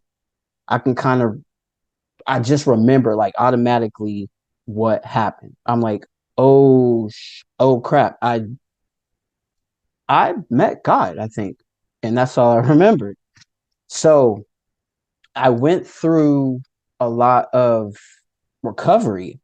And through this recovery, like I had all my senses were shot. Like I said, I couldn't walk, I couldn't talk, I couldn't smell, I couldn't taste. I had nothing. Literally had to like learn to walk again. It was like that. So recovery came. Most people, and they told me go to the hospital, get checked a few months from now. Funny, I never got checked for a follow-up. I felt like I didn't need to. I felt like my recovery, for some reason, was coming from somewhere a doctor couldn't really do, if that makes sense. Um, I felt spirits and stuff like that, and I knew I was being watched. I'm like, I don't think there's a need for a doctor. I think I will heal. I will start healing from spirit, you know. I didn't know who it was or whatever. And one day, all I remember is I almost slipped because I was like trying to like take a shower, almost slipped, still wasn't really, still kind of wobbly. I didn't have my full senses back yet. And something told me out of nowhere, your brain is the control panel for everything. Even the way you speak, the way you talk, your brain is a control panel. That was my first basically real like earthly angelic experience. And that's when I knew that it was those same angels that I had met in the sky. It was those same ones. And I knew it was them because of like their voice. It's like, just like us, if you were to say your name was Bob and someone called you Jim, you would know, like, no, I'm like, you're not that person. You don't sound anything like them. So if it wasn't those angels, I would have known. So that was my first, I guess, encounter with getting downloads after that. So years later, like I just started, I kind of kept in contact because I always, even to this day, I get a bunch of downloads 24/7. They don't stop. And it's certain things like they teach you like about life, maybe, or they taught me about animals, you know, like animals are important. I didn't really care about animals before and all that, but now like I see them as like with souls too. A lot of people say like, you know, like dogs, they don't have souls. I'm like, yes, they do, you know, that kind of thing. I'm in tune with like plants and people and things like that. The angel communication I have, they kind of try to direct me to look at people from inside instead of like what you see here. What I'm learning, this is just a costume. This is like literally when you move on or transition to the next journey in your life, this is just your costume. Your soul, your spirit, that's that real. That doesn't die. And that's what I've learned from them. I know a lot of people wonder like how to communicate with angels because some people are real curious about it. I would say the way I hear it, I kind of feel their emotions with my heart. Then I hear their words in my mind. It's like a telepathic thing. But you also have to be open for it, you know, because those real angels really do exist. And now I know. A lot of people are really suicidal, like I was, and I want to now touch on some myths of suicide. Some people say that a depressed person, if somebody's just smiling and they're in a good mood, they're not suicidal. They're perfect. Everything's good. But there's a myth beyond that because even with that most like quietest person or the most happiest person, they're not gonna tell you that, hey, I'm thinking about offing myself. They're not just gonna tell you that because the society, what would society say if I told them I wanted to off myself? You know, so we just stay quiet about it, like I did. I would say that's definitely a myth, you know, that people like every person does, they don't talk, that they actually do talk about it. This I say about maybe 90% of people don't talk about it. Also, another myth is when some people think when someone actually does bring up the subject of suicide, that is for attention or something. I'm gonna tell you right now, if anybody says something like that, they're most likely serious. And if they told you and they don't talk about it anymore, that's because they're in the process of planning. So I think it's really important for people to just know you tell people that you love them, like just in case, because you just don't ever know truly maybe they can have something in here. A sign of someone that may be feeling that way could be quiet. They may be quiet. They may not say anything to anybody. They may be closed off. They may just lose contact just out of nowhere for a long time, or something like that. There's certain things like that you could watch out for with that. My message to anybody that would feel like suicidal would be that you're not alone. There are many people in the world that are just like you. I think a lot of it starts you can get yourself better, I think, if you can actually just look in the mirror. And this is a strategy that I discovered works. You could just like at least look in the mirror, or you don't even have to look in the mirror. Just literally in your mind, just tell yourself or think of something good about yourself, at least one thing every day, and it'll gradually start progressing to more and more things, and you'll get more used to the idea of being positive. I truly believe that our mind is everything. I feel like when we think negative, we kind of promote negative things to happen. And I feel when we're positive, we promote positive things to happen. Like energies are real. So how can I explain it? The thoughts that you think in your head and you feel it in your heart and they get transferred into words, their spirits beyond all of that. So it's like whether it's good, whether it's bad, you put it out, it's going to come back at you the way you put it out. That is looks like I'm a little short here. Also another thing that can be done for somebody that's suicidal is to talk to someone. You gotta talk to someone. There has to be like, don't be stubborn like I was and like not tell anybody. There's most likely at least one person out there that you can talk to. And I think that's pretty much all I got for now. Chris, why don't you talk a little bit about your mom and how you saw her after your NDE versus before, That's and then what I talk was a little missing. bit. Share a little bit about her and Thank how you you. saw her differently. That's what I missed. Okay. Yeah, I thought I was a little short here. So about my mom, yeah, I grew up, I was definitely depressed as hell, or heck, about her, it's my mom. And I'm like, she doesn't want me. Who else would, right? My main reason beyond my suicide attempt. Maybe that phone call that day talking to her, if she would have said, "Oh, I love you, don't do it," I probably wouldn't have. I probably would have said, "Okay, well, my mom deterred me from doing this." She had a really strong influence on me, and I didn't have a clue. So I will admit, as most people, I had a lot of anger and a lot of resentment for her for years. Even in some of my talks before, even some of my talks years ago, I kind of had a little like, bitterness. I didn't hate her. I just had a little bitterness.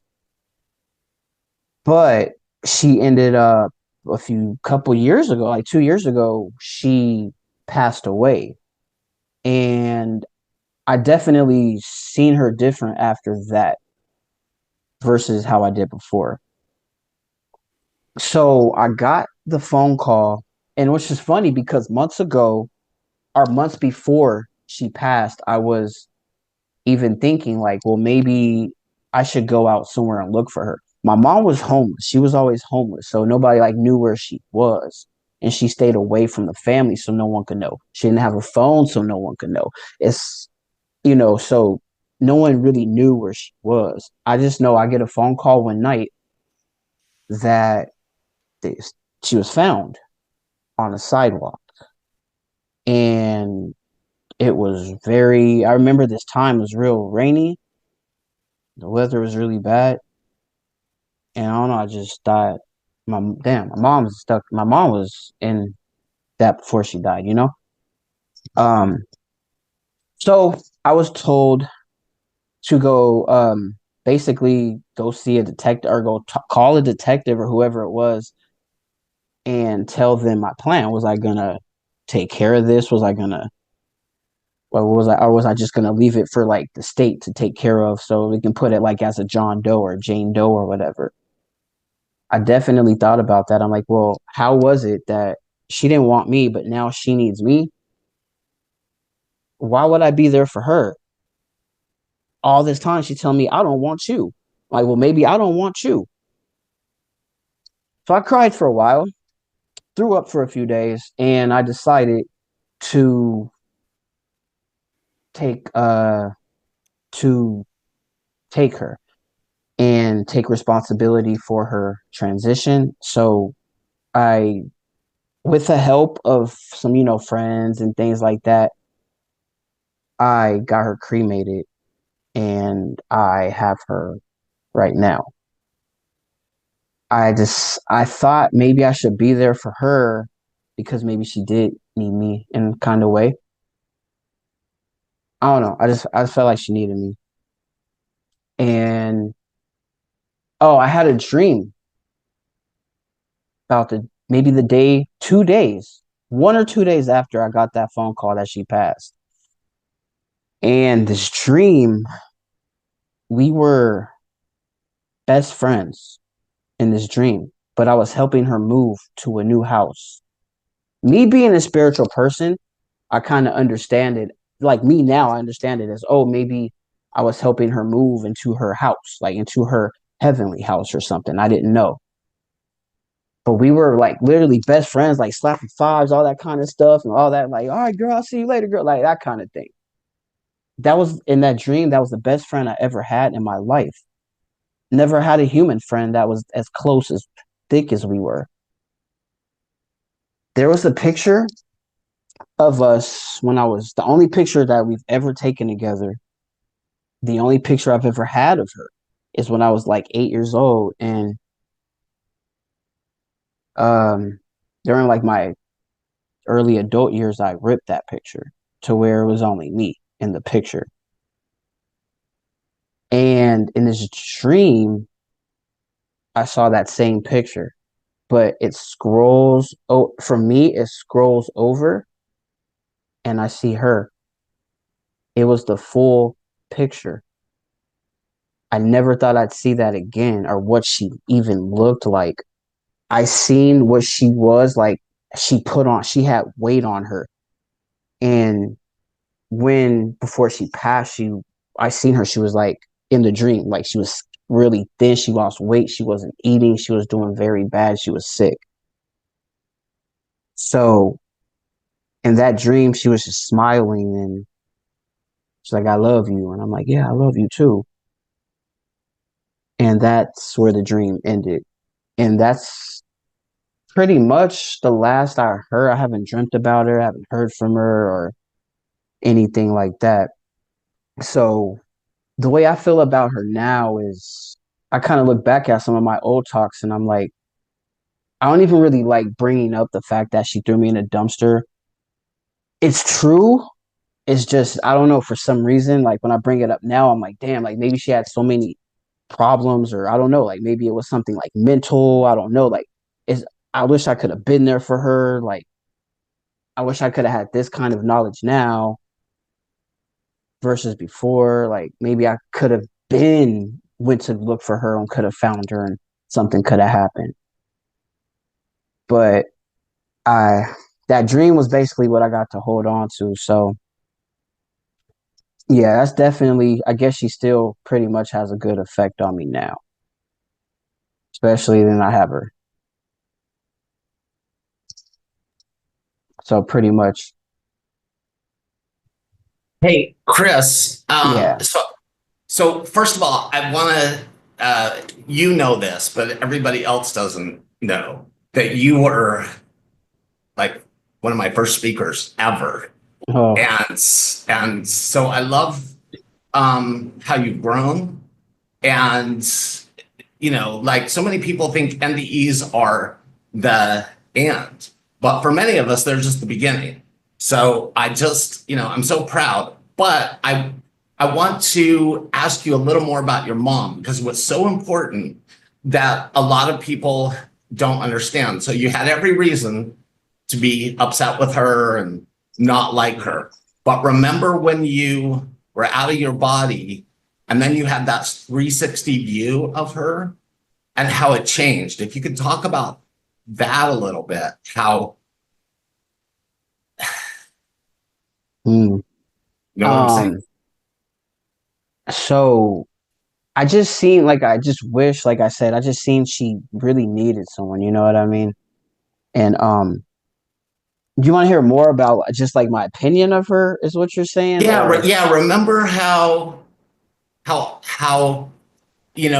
she caused all this stuff, but when you were out of your body, all of a sudden you saw her differently. You understood nothing why mattered. right? You Yeah, understood why the way she was, and yeah. instead of being angry, you had compassion for That her. was my girl, man. And that dream I had, it was just like that changed everything. I'm like, you my girl, like I got you, you know what I mean? And I don't know, all that anger, all that bitterness, all that sadness for some reason, just like that none of that matters. It's just more like, okay, all that matters now is I can be there for her. Maybe this is my chance to show her that I can be there for her. You know, she probably passed away just feeling alone, thinking she was alone. Thoughts go through my head. Why would you leave me in a dumpster for dead? Like, why would you do that? Another thing. Finally, I'm out of the dumpster. Why would you leave me in the middle of lions? Of like, you left me in a jungle with these people. But then I'm like, I think about it. Was she doing what she thought was the best thing to do? Because maybe she knew inside she can't take care of no kid. So maybe in her own way, she could have been thinking she was doing the best thing for me. Maybe she just dealt with so many issues. And then that also made me think about her past traumas. You got to understand, I was with the people that she grew up with. How did she have so much trauma? It had to come from somewhere. She wasn't just born with feeling like this. So I think, what was her childhood like? I couldn't imagine it.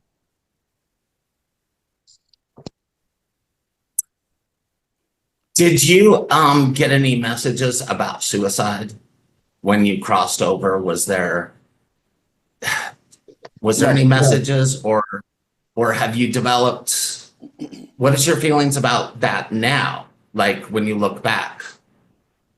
What about suicide? Yeah. Oh, like I say, that's why I like to speak on suicide prevention. You know what I mean? Because what I didn't know that I had spirits. I didn't know I had like love out there. I didn't know that there was someone or something. Like I said, I was alone. Not one person understood.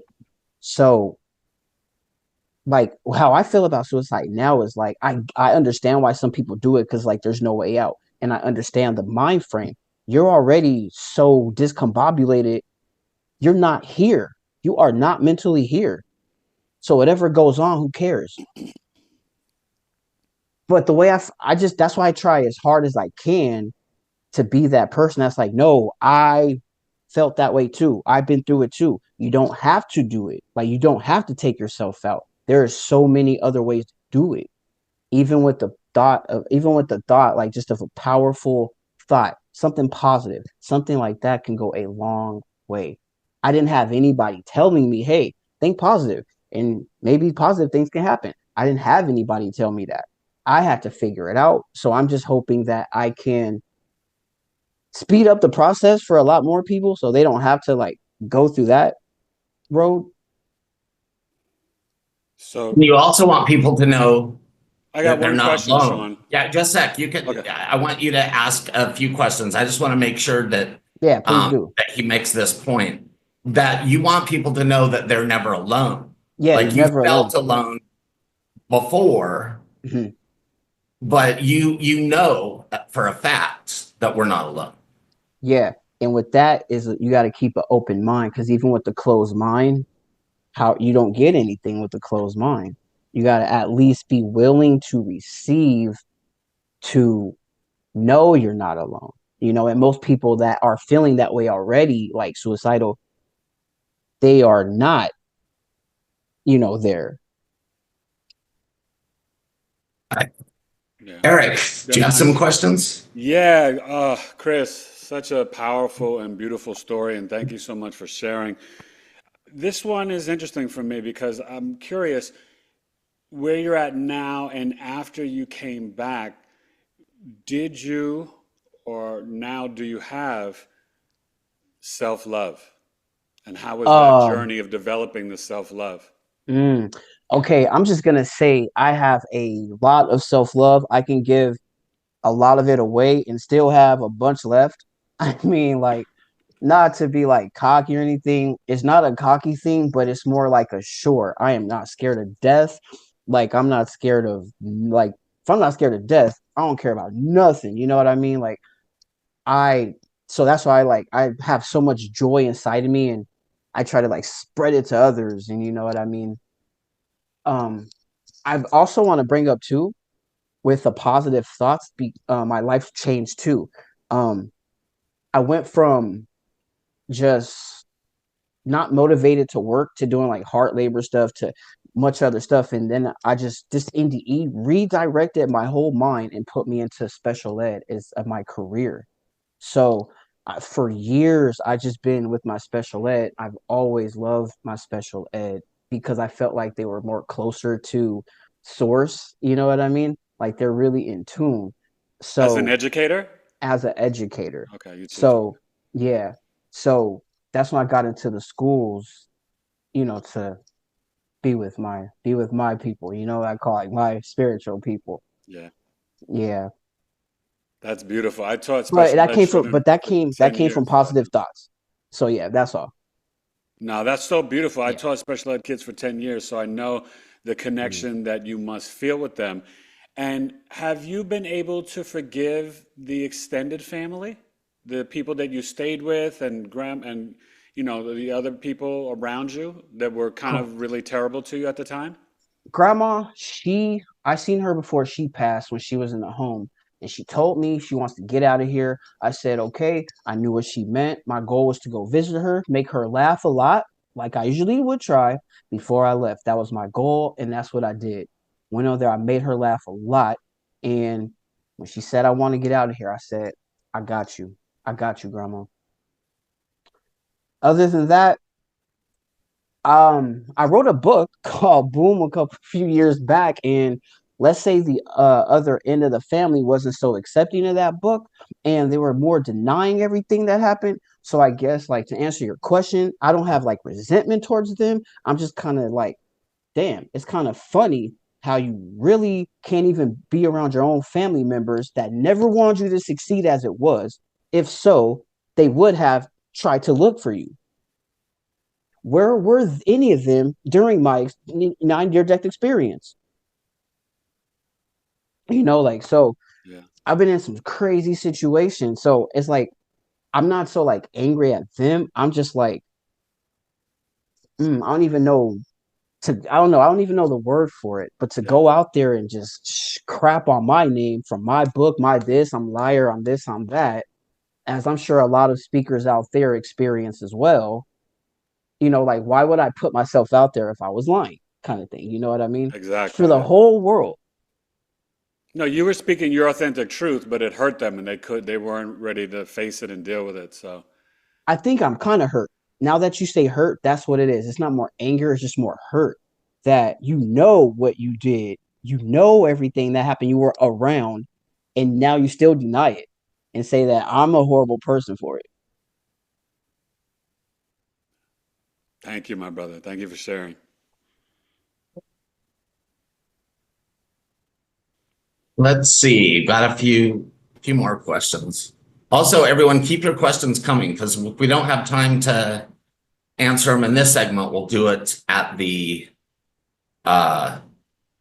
end in the panel. So really good one. How do you handle your negative thoughts now after your NDE versus before? Negative thoughts. So me having like, I guess that like angel communication, that's kind of like where I look first, like, what you think? You know what I mean? Like kind of be like, what do you guys think? But for like someone else, I would say more like for this is how they just put it into my mind. This is how I can explain it. For every negative thought, it's gonna take like 200 positive thoughts to make up for that. One positive thought at a time. You need as many positive thoughts as you can. Just my message is just what you put out, you get back. You gotta somehow, that there's good, there's bad. There's good spirits, there's bad spirits. Some bad spirits might try to deter you from the good spirits.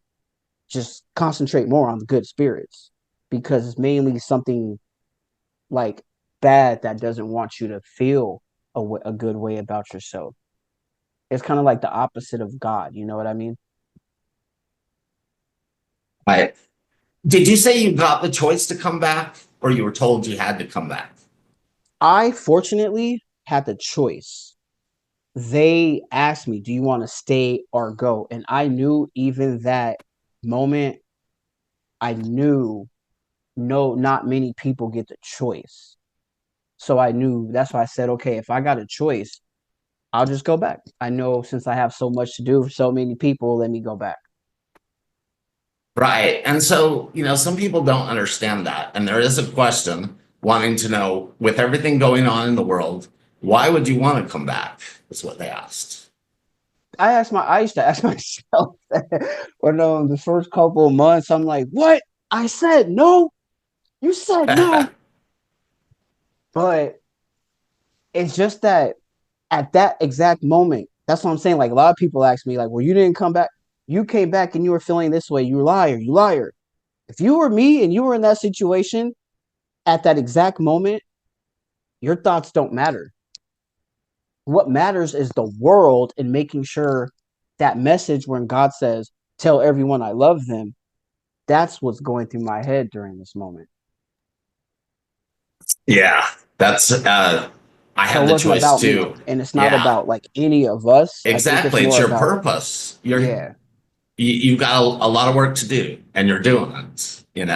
And that's the funny thing, because I remember a couple of years ago, I was like, woe is me about, I don't know what it was. And I was reminded, it's like, well, you chose to come back, Mm-hmm. and that's what's, I think so important with these near death experiences, that, these stories are so important, which is why I like to share, other people's experiences, because this gives other people hope. Your story gives people hope. And also, forgiveness. So many people don't understand forgiveness and why should I forgive them? But like, your story and how, it's not necessarily the word forgiveness. It's just that you saw your mom and the complete 360 view. So there was no need for forgiveness. And that's, I think, one of the most beautiful messages of your story. And yes, Michael, you can ask questions in the chat, and then we're going to do it right now, a few, but then we're going to do a panel at the end. So let's see. We have one. I'm going to do one more, and then we're going to take a 10-minute break for everyone, and then we'll come back with Yandea's amazing story, and then the panel. So what would you say for NDErs? What has helped you integrate the most and find your purpose? Because a lot of people, as you know, before the NDE, they don't have a purpose, or they don't know what their purpose is. How would you say that you found yours? And also, what could you say to other people about purpose? Well, like I said, when they said you had so much to do for so many people, I guess I kind of knew, okay, well, I have a purpose to go and help a lot of people and tell them that God loves them too, that kind of thing. So I guess from jump knew I had some kind of purpose like that. But what was your next question? Well, on that lines, but also actually, maybe elaborate just on that also, because your message about suicide is so important. Yeah. And you didn't realize when you jumped out that car, what a purpose you had. And so maybe, elaborate on that for people that might be contemplating suicide, that don't realize how valuable they are and as a contribution to the world. Okay, I'll put it this way. So, and it's funny you say that because a lot of people, they do have those depressed suicidal thoughts because they feel like they're not useful in the world. So it's funny you say that because you are, like, in actuality, every single person was here is important. I kind of used to say that. It's not the best way to like equate it, but out of all the little fishies that were inside of the egg, like, we won. You know what I mean? Like, we made it. We're here. So if we're here, there's obviously a reason for it. That right there, I did not know. And I wish everybody knew that. There is a reason. You just have to figure out what it is. But you have some type of purpose in this world, or you would not be here. Thank you. Thank you so much, Chris. And we put the link in the chat if you want to check out his amazing book. And it's so wonderful. And you can also connect with him on Facebook. And we'll go ahead and we'll take a short break.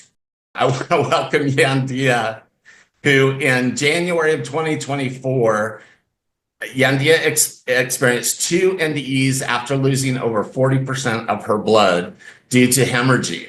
While on the other side, she learned love is the only thing that matters.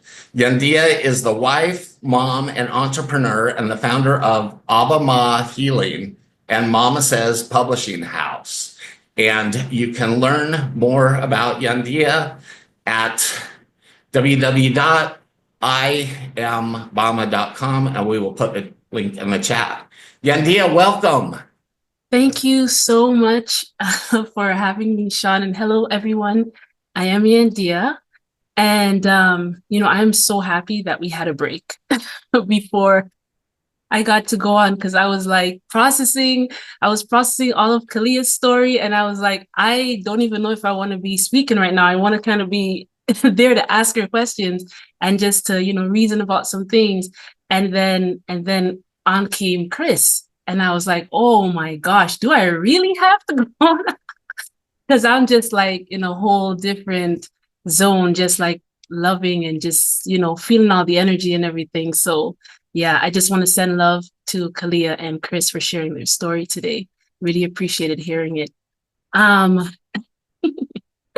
So I guess, where do I start? Wow, there's so many things that were said in both of their stories that I'm trying to just, really follow spirit to add in, I guess, So I'll start from a little bit of history before my NDE.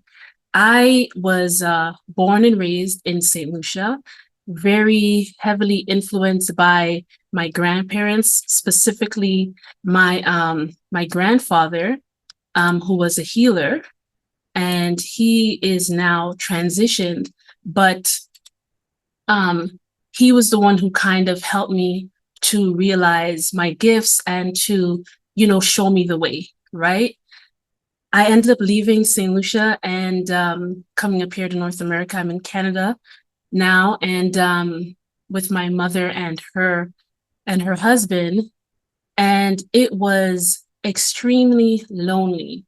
So I really feel what Chris was saying, different reasons, but that feeling of, not wanting to be on earth, feeling a lot of suicidal thoughts. I mean, I remember going to school and going to the library and getting books on coping with suicide, literally.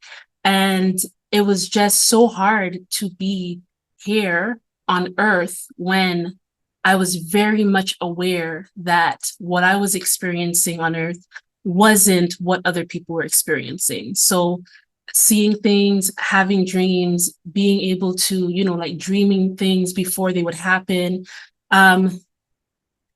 just a whole bunch of things that my grandfather, would have been able to help me process. But like I said, he passed away. Actually, before he passed away, we had lost touch because I moved to another country. But I had many spiritual experiences all the way through, which I kind of had to figure out on my own. And my mom, being aware of the giftings, because lots of people in my family have different giftings, I just sort of ended up with the most, being the first grandchild. And so pretty much I had that from my mom. The advice I was given was, you can't tell people about these things because at a certain point, they burn people like us. Literally, that's what she said. They kill people like us, thinking that we're witches and stuff. So she let me know from a very young age, I must have been like 10, that you can't tell people about these dreams and you can't tell them what you see. You can't speak about this at all. So for me, people would just kind of see the outside, and I had to always hide who I actually really was. So that was where kind of, I think the majority of the thoughts of not wanting to be here, feeling like I just want to go back home. I don't know where home was, but I knew it wasn't here, just out of here somewhere. And so by the time I think my first, I know we're talking about NDEs, but I want to just give you a little backdrop, just so you could understand the NDE that I had, the 2 NDEs that I had in 2024. So like around the age of 12 is where I really had my first big time spiritual experience, where I'm not going to get into the whole thing because it is a long experience, but pretty much I experienced something else defending me. I got into a fight with the girls last day of school, long story, but when one of the girls swung a punch at me, something, someone, somehow, I knew how to fight. I literally, like, she swung the punch and I ended up like, I honestly, it was like Matrix. I ended up like doing one of those, and the punch went past. And then I just knew how to fight. I intuitively just ended up, it didn't feel like I was doing it. It felt like something was controlling my body, something that knew how to fight, or someone that knew how to fight was, defending me. And after that whole thing happened, I ended up going home. I had to deal with the police and everything. I didn't get in any trouble because it wasn't my fault. I was just defending myself against 5 different girls and 1 guy. But I was good. And so that is the catalyst of pretty much all of these very intense spiritual things starting to happen to me, where I was making a call to pretty much, I was on a call to pretty much have some other people beat up and deal with in a very bad way the girl who had caused the entire altercation. And when I got off the phone with the person I was speaking with, who was going to organize, we could call it the very bad beatdown. I was organizing that call and I just had to get the girl's address, right? And when I got off that phone call, there was a TV in the room that I was in, which was my brother's room at the time, my little brother. And it was just one of those old TVs, you turn the knob and you can't really get any channels or anything like that. So he just used to play with the TV. It wasn't really a TV that we used at all. And this TV was on, but it was on just like a black and white screen, just showing like little, like, I don't know, fuzziness, like staticky. And all of a sudden the TV went clear and there was a man speaking on the TV, and he was saying that God was telling him that somebody out there is going to do something very bad and that they would regret it. And I just found myself like bawling, like I wasn't making any sounds, just my face was drenched. My nose was running. I had obviously been crying, but I was unaware of it. And so he said, put your hand, he was like this, like, put your hand and touch my hand, like through the TV. And my body again did this thing where it just went towards the TV, and I placed my hand on the screen, and he prayed this prayer. And he said, if you're that person, call in and we'll help you. And so I knew I was the person because of everything that was happening to me and what I was about to do. And so when I did call the number, the person asked me like if I had a Bible and all this stuff. And I was like, no, I only had one of those little red New Testaments that they had given up for free at school. And I said, no, but I don't have like a full Bible or whatever. And they said, you have to get to church. And I didn't have anyone at the time in my family that was going to church. So, yeah, that was it with that call. And I went down, I told my mom what happened. And I said, they said I need to go to church. It was really a miraculous thing because the whole family, like we all knew that TV doesn't work.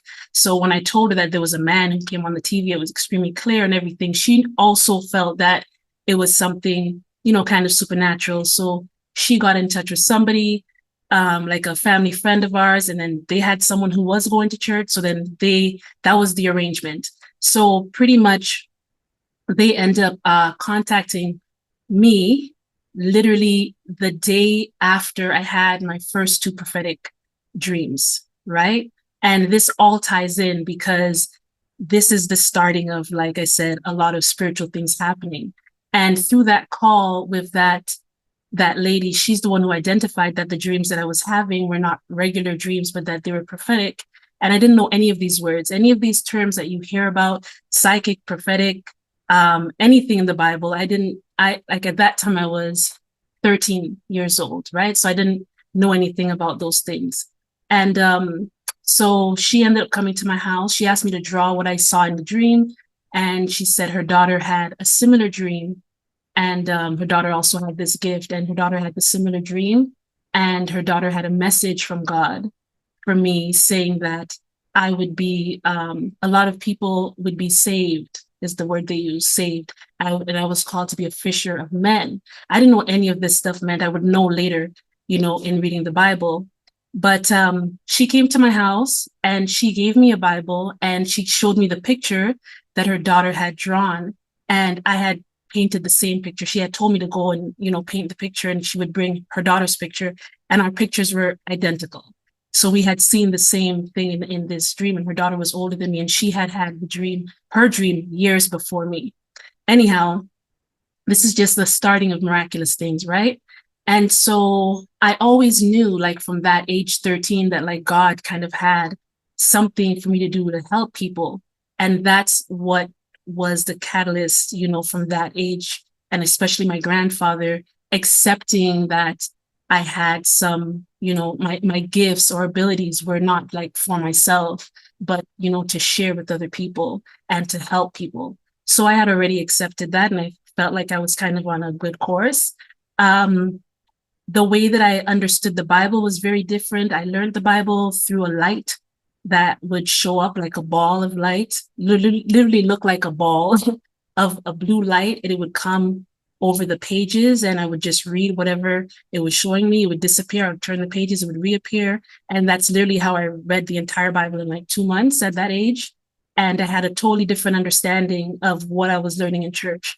So from a young age, I saw that things happening in the organized, religion of Christianity that I was being exposed to was very different from what, let's just say, spirit was showing me. And so I already had that understanding from that age. But I did get heavily involved in the church for a bit.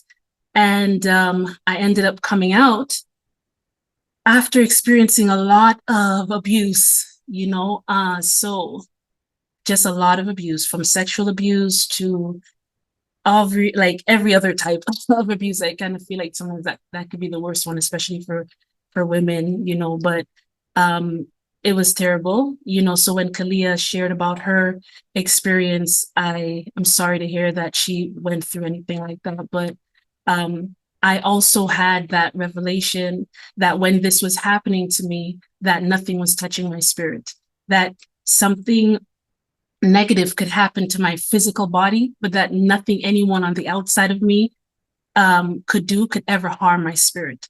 So for anybody out there, I just want you to know that if you've encountered these type of things, it is a sin being done to your body, but your spirit is untouched. So don't let that hold you down. Okay. Don't let these situations, you know, determine who you are, right? I know you may feel, you know, shameful. I know you may feel dirty even by it, but you're clean. Okay. So I just wanted to say that.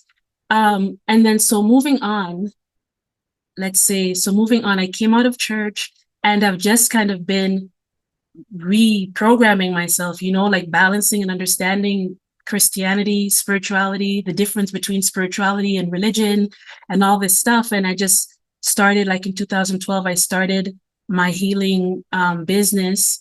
And, you know, I've always been able to get messages for people. I've always been able to kind of feel where people need help in their body or whatever. So that was something that I was used to from, like I said, from my grandfather. And then also understanding, I guess, being able to put names to things, like to say prophetic, you know, instead of psychic. That all came from the Christian education or upbringing, if you want to put it that way. So now fast forward to 2017, and I'm already, like I said, used to doing what I'm doing. I've already been helping people publicly ever since 2012. And so I get this, how would I put it? I get this experience, spiritual experience, which I've already been used to having those. So it wasn't anything weird to me, but I went to sleep and then I was brought out of my body by, I won't say an angel or anything, because it doesn't appear like that to me. It doesn't appear like that at all to me. It just feels like a friend. So I was brought out of my body and we're going to do something that we usually did, right? Which is just go wherever we usually go. And it could be anywhere, right? And so this time I went really far and I ended up going really fast. We were moving really fast through time and space is really a good way to put it. Felt like we were going through realms. And then I was enjoying it. I love the speed, you know, I have a need for speed maybe, but I was really enjoying how fast we were just going through the different realms. And all of a sudden I just smacked into something. And it was like this invisible wall that was there that I had no idea was there until I hit it. And that in itself is a whole journey, a whole story. But that experience is where I got to experience where people would say this is they're in hell, right? And like I said, there's a lot of things that if people have questions about it, maybe during the panel I could expand more on it. But the purpose of experiencing that was so that I could know the only way we could get through to where really source is or home is by having hearts that are free of unforgiveness. And so I went through a whole bunch of stuff in that experience just to be sent back to Earth, because I did go through the wall and it's not really a wall, it's like invisible, right? So it's kind of like a glass, a mirror. So I understood when Khaliah was sharing her experience. I was like, oh, she was at the wall. But anyhow, so that being said, I did go through and merged with source, which is the same light that our true essence is made of. And but I wanted to stay and I couldn't stay. So I was sent back and told that you need to share this message of unforgiveness and let people know the importance of having their hearts being clear. And a big thing that was there was just actually people not forgiving themselves and having judgments against themselves. And so that's what I was doing, right? Sharing that message and doing the healing work that I was doing and everything. And then, let's see, 2024 is when I had January 15th and 16th, 2024 is when I had the actual death experience. So when I was taken out of my body in 2017, I was told, you are going to experience what it is like for people who die. That's literally what I was told, what they would experience when they die. And so I was like, okay. And then I had that whole experience of the invisible wall and the importance of forgiveness. And and so in 2024, so let's say in I think it was August. No, it would have been before August because I had my retreats in August. So maybe somewhere in July, but it was maybe about 2 weeks, I think, before my retreat or something like that. I had a spiritual experience where I was brought into the future. It wasn't far into the future because I was passing certain events.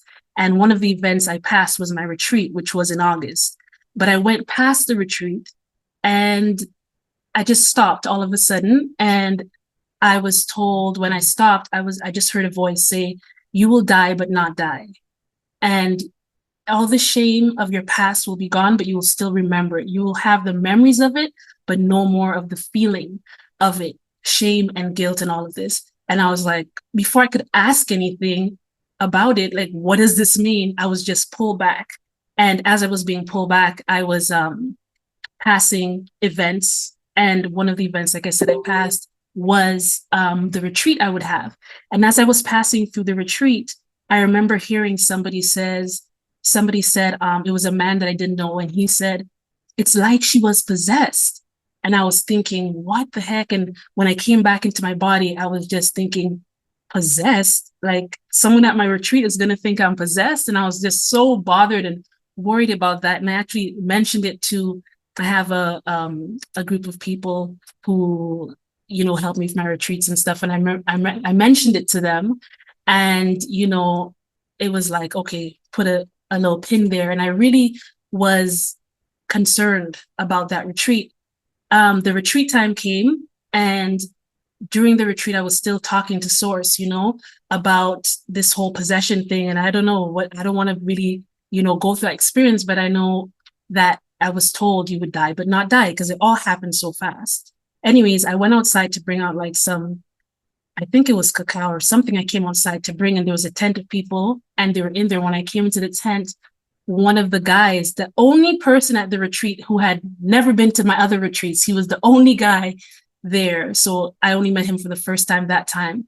He says, I just came into the tent, and he said, "It's like she was possessed." And I was like, what? But he wasn't talking about me. He was talking about somebody else who had done some psychedelics or something. And it was like she was possessed. And the other people who were actually part of my council that helped me with the retreats, they were in the tent, and we just were like, wow, because they remembered me saying that. So this whole death thing, I thought maybe at this retreat, whatever would happen is my, dying, you will die, but not die. The retreat was excellent, finished the retreat. And I was like, okay, maybe it was just, metaphor or something, I learned a lot at the retreat. So, okay, that's that. Fast forward, right? So August, September, October, November, when was it? By September, I think it was, I found out. September, I found out that I was pregnant. And I found out I was pregnant, and obviously happy and everything. And then along comes January 10th, my birthday, and I turn 41. And I'm just super excited. I'm gonna have another baby and everything. And then I remember I woke up that day, and my hubby was like, "Your healing tent is down," but he had to rush off to work. And for some reason, there was like so much rain in January. Now I'm looking outside, we have snow, but it was just so much rain. Everything got flooded, and the winds were so strong that the tent had broken. And when I walked up to the tent, I remember I even have this recorded because my son and I were joking around. And I'm like, wow, I knew it was a sign. And I said something like, my house is flooded. And I was saying something like, many blessings. But I acknowledged that this was a sign that something was, because the house is your body, right? Your spirit lives in the house, which is your body. And I was like, oh, this doesn't look good, right? But it will bring many blessings, because it was the overflow of all of the water, and water signs and symbols, right? So water means what it means to me. And then 5 days after that, I was bleeding and having contractions. And so I had to go to the hospital, and we were in emergency for like 3.5 hours, and it was crazy, very bad experience. And then by the time I got in there, they were like, yeah, like the doctor came in, and as soon as the doctor came in, I had the miscarriage. Like she walked in the door at the same time, and she literally looked at the table or the whatever table, bed, whatever I was on. And she was like, when did that happen? And we're like, it just happened, like right now. And she was walking through the door. But it was a very terrible experience there at that hospital. So she was just like, well, you have to come back tomorrow to get checked and this, that, whatever. And she gave me some stuff, sent someone with some things for me to clean up. And then when I was leaving, I was like, well, I need to go to the washroom. And so I went to the washroom and I started feeling like I just had to urinate, but I started feeling like my hands were getting cold, my feet were getting cold. I was losing feeling. I just couldn't feel myself anymore. I didn't think I was going to make it out of the washroom because I couldn't feel like my feet, I had no feeling. And even my hands, right, like to open the door. And so I just left the washroom. And my husband was right outside waiting for me. And I said to him, I'm going to pass out. He said, I never said those words, but I remember trying to say those words at least, right? So I said them, but he didn't hear them. And I just collapsed into his arms. There was a chair there and he laid me on the chair and was calling for help. And that's where that experience began. That was January 15th. And so I fell into his arms, and the next thing I knew, I was like sitting at the bottom of what felt like a lake, like a very forever lake. And the reason why I say that is because I didn't feel water, but I could look up above me and I could see this area where there was light coming in. And it literally felt like as if you were in the bottom of like a dark ocean. Just think like you're not feeling wet, but you could see like where the moonlight would be coming through or something, right? So I was looking up like, I need to go to the light. You know, I could see waves also. So that's what even gave me more of the feeling of water.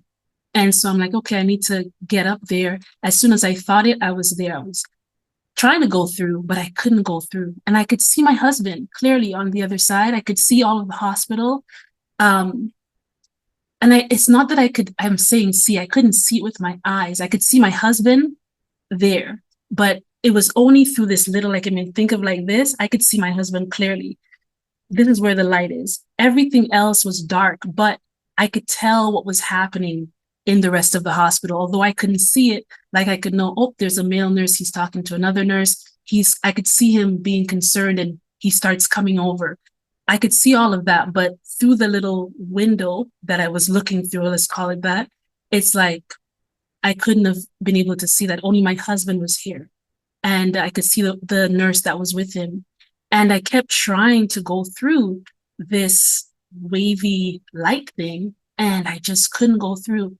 I tried for a long time, and finally I was just so tired that I just kind of gave up and I went back to the bottom.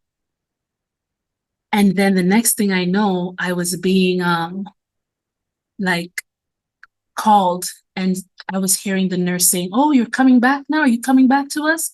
And it was just like, imagine like if you're sleeping and you start opening your eyes, how you're kind of getting the light. That's what was happening to me. And the next thing I knew, I like fully opened my eyes and I was back in the chair in the hospital. And then they put me onto a bed and took my blood pressure. And then once my blood pressure was at a stable level, they put me in a wheelchair and sent us home. So that was like after 12. So that's how we get into the 16th, right? So now I get home and I'm on the couch, and the nurse had told us, like, this is regular, right? Like, yeah, this happens to people. This happens to people all the time. And, just put my legs up when I get home if I feel fainty. So we're like, okay, I guess this is just the regular thing. So, yeah, we didn't think anything of it. And then, so anyways, at home, I'm laying on the couch, and then my husband's like, he's in the kitchen, like preparing something. I don't know what he was preparing, but maybe getting me something. He's in the kitchen, he's talking to me, but I'm just passing so much blood that any woman would know whether you've had a child or your menstrual cycle, there's nothing that could ever be this much. And I'm just saying, no, this is wrong. I cannot have this much blood. Where is this blood coming from? And it was very scary, because somehow you just know that this amount of blood should not be coming out of your body. And I remember, he saw what's happening. He said, maybe we should get you to the bedroom and we'll put your foot up and everything properly there. And I just made like a little movement, just like so slight, just a little slight movement. And immediately I started feeling the darkness coming back again. And I said, babes, it's happening again. And by the time he got to me, I was already, like coming out of my body already, going back into the other realm. So this time when I went over, so this is going to keep happening back and forth. Like I would go into the spiritual realm, then I would come back into my body and, like say something to him or whatever, and then go back in. It was just like that, back and forth. And so when I went in the first time, the first thing that I saw was like I was in the place, darkness, and the darkness is not scary at all. There's no way really to explain it other than it's not a negative darkness. Sometimes people are concerned about that, but I know I was light and the darkness wasn't an issue. So, and I was in this place where I had been before. As soon as I got there, I had this feeling of, it wasn't even a feeling, it was a knowing. I was like, oh, okay, I know where I am. This is what I knew exactly what was supposed to happen. I had done it many times before. I had a full like memory of this is where I go after my lives. Like I knew that. And so I'm standing there like waiting for the next thing to happen, which I know it's going to happen. This is where I see my life. And so there wasn't any God that I saw. There was just the one that I know is in charge. So it's funny, Khaliah mentioned the manager. It really is like that. There's not a necessarily like I don't know, I guess religion gives you this idea of God. And what it really is like a feeling of the one who knows all, the one who's like in charge, the one who manages, controls everything. I don't know how else to say it, but that was there. And I just felt totally safe, totally like I didn't have to be concerned about if this person is going to see things correctly or not. I just knew I was like standing in like the presence of truth, And so in front of me, it's like I didn't see hands, but what happened was like, I'll explain it to you like the way of a person who's dealing cards. If you see a card dealer and they just go like that, that's the motion that was in front of me, but I didn't see any hands. I just saw the frames of my life going like this. And they all stayed like this in front of me, but they were like almost like thrown out. So I was looking at them like from one to the other. And I could see like when I was, my young days going up to like my present. And I'm looking at everything and I'm like, yeah, this is good. This is good. I'm feeling good about everything that I'm seeing. And I fully understood like why I came to Earth. Like everything was clear, right? Everything was totally clear where I was standing. And I'm waiting for the next part to happen. And the next part, I know this is where everything just kind of gets weighed. Like, like this is where I know people say the judgment, but it's not that kind of way that we think judgment is. It's like this is where the best way to say is like where things get weighed. And so I'm waiting for this next step. And instead of what happened in the last lives, all of these slides of light, because I was seeing the slides where it's like a frame of light, and then the images inside were light images also of my life. So all of them just came together because they were spread out enough for me to see them individually. But then at this part, they all came together and then they just collided. And that I don't recall ever happening before. So I was like, whoa, that's not supposed to happen. Or like, not that it's not supposed to happen, but like, that's not what I thought was going to happen next. And then immediately I had that thought, oh, it's probably because all of these things that I did it through the spirit.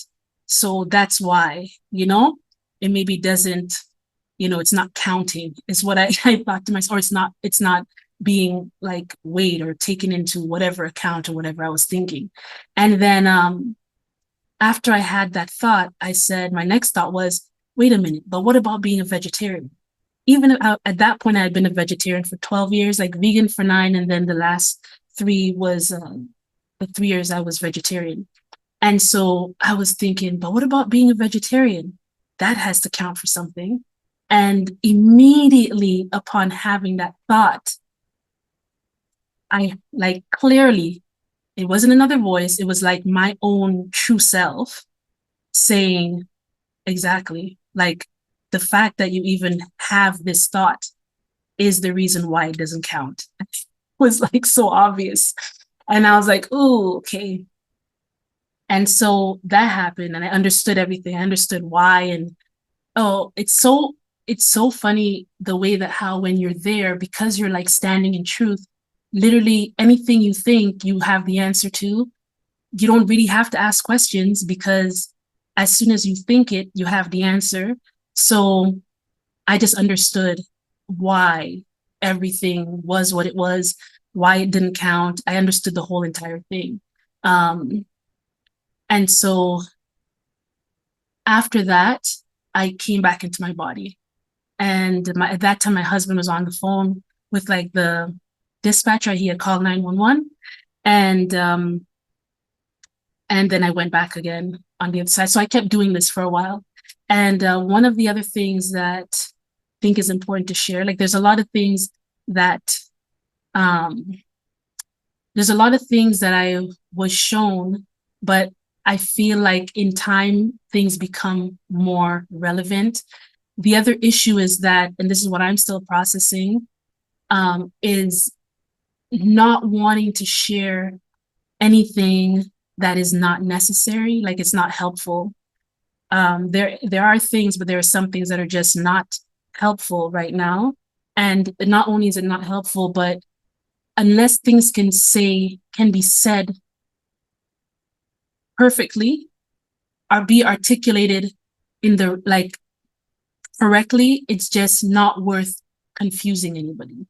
So, and some of the things that I saw and experienced, I would after the NDE, like it took me about 2 weeks to get, I call it recalibrated or integrated back into my body. Those 2 weeks were times of me trying to like find English words, like trying to find a way to communicate the truth that I was experiencing on the other side here, even how to say it, how to talk, how to anything, right? But another thing that I experienced that I definitely can share is another time when I came back into that realm, I was in the same place, but a different thing was happening, where this time it was like everybody that I would ever know was in front of me. And I never thought I knew so many people or would know so many people, but there were so many people there. And right in front of me were my husband and my 5 children. And they were like very bright lights. They were extremely bright lights, just light bodies standing in front of me. And there's nothing that would let you know that people are different other than when you're actually looking at the light, somehow you could know who they are. It's like each light has its own, like if you say like a signature or a coding, like, and you could know it, you know? And so I could stand in front of that light. Oh, that's my husband. That's this child. That's that child. And any other light that I looked at, I knew who they were. Even down to just people that I just had encounters with, like not even acquaintances. Like one of the people was like a cashier, someone at the a cashier, right? And I knew, oh, that's that lady. And I think I might have only came across that woman one time. So when I tell you like every interaction, everybody was there. And so, but the way that they were standing, it's like the people closest to me were the brightest, and the people who were further back were they were like more dim, right? And so I always want to point out with this is like when I say that they were more dim, it's not that the light was of a less quality. It's the same light. It's just that some people had more light in them. And not because they're better or worse. It's that as I stayed looking at the light, I was understanding that the light is not just light, is that it was the essence. It's what everything is made of. And it was love. And I understood that the reason why my husband and my children were brighter was simply because we had made more love. So there was more love made between us. So they were brighter lights. And so the people, for example, who were furthest away were people that I had least significant interactions with. But everybody there had the ability to be as bright as my husband and my children. And that was really important because while I was there, I knew that the reason I had come to earth was to love and to show this love, not the love that I was experiencing on earth or that I was taught on earth. It was this love, the truth of what love is and how to create love, how to make love expand, how to make love grow. And I know that while I was on earth, I did not accomplish to the extent, what I was supposed to do. And it was really funny because while on earth, some people would say, when they would meet me, I feel so much love from you. Oh, so many of, this was a constant thing. So I would never think ever that, oh, maybe I need, help in the love area. No, I wouldn't think that because constantly people were saying that to me. But on the other side, I was like, oh, snap. I did not even come close to loving the way that I know love to actually truly be in the real sense. And so from then I started having this feeling no, I want to go back. I knew I wanted to go back. But what really had me feeling like I wanted to go back was, after staying in this place for a very long time and understanding and remembering love and seeing how this light that I was seeing, literally nothing that exists could be created without this light. And this light is truth and this light is love. So there was a lot of remembering and understanding and all of that was happening, just being in this one place, observing the light and understanding it. And kind of when that was done, I started being pulled back. So my family's standing here and I started being pulled back away from them and everybody else, but they were in front of the group. And I remember there were people who I thought should have been closer to the front, but they weren't. They weren't like my parents, for example, they were lost in the crowd somewhere. And I wouldn't have thought that, So it really gave me a different perspective on things, when I came back in relationships. But like I said, I was being pulled away from my family. And the place that I was in, there is no time, but I guess in order to try to make sense of it in our terms, it felt like I was 8 years away. It felt like when I was going back from them, I was 8 years in the future, after my death. So I already know, I have no proof of this. There was no nothing attached to my heart or anything like that. But I know that I died. I know that was my exit. I know it. That was my exit point.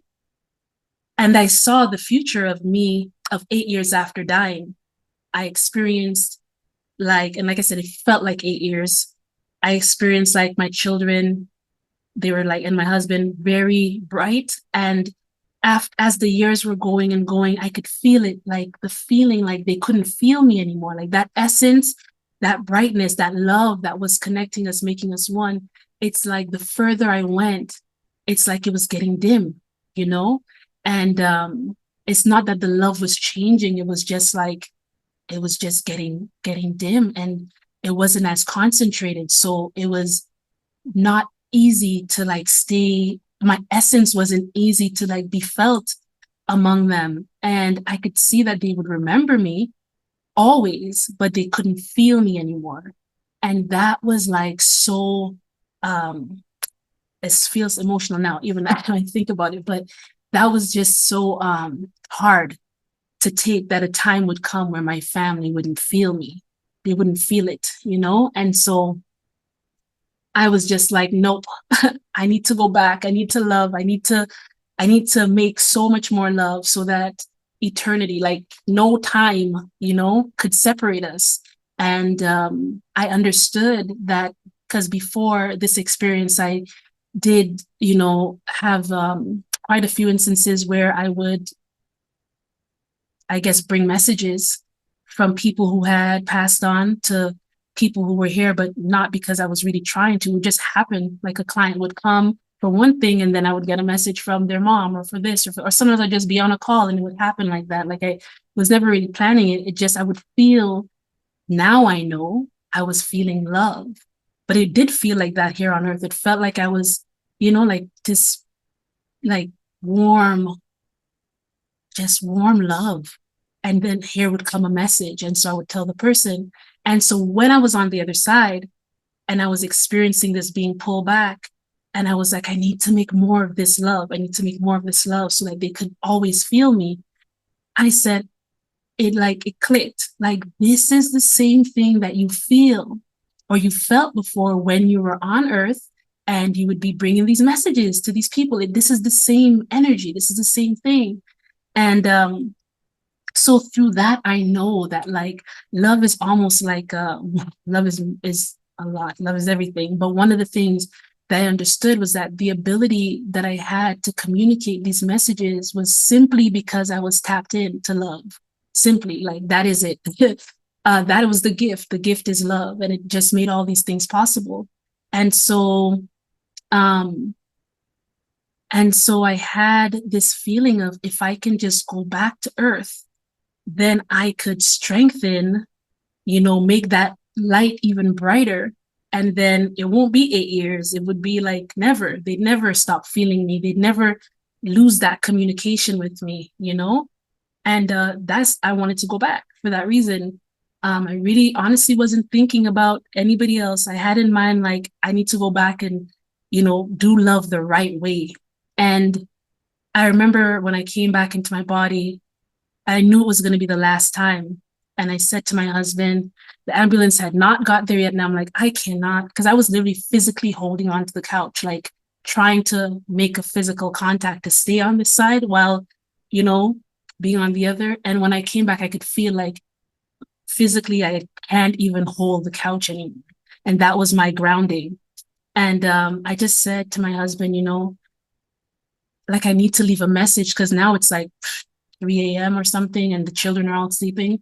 And I'm like, I need to leave a message for them, because I'm going. Like, this is it. He pulled out his other phone, and I left messages for my children.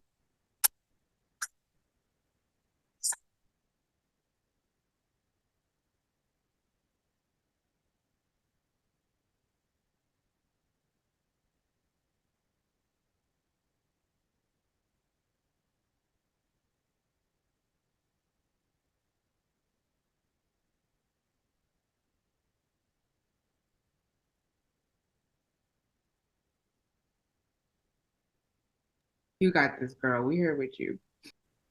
Doing great.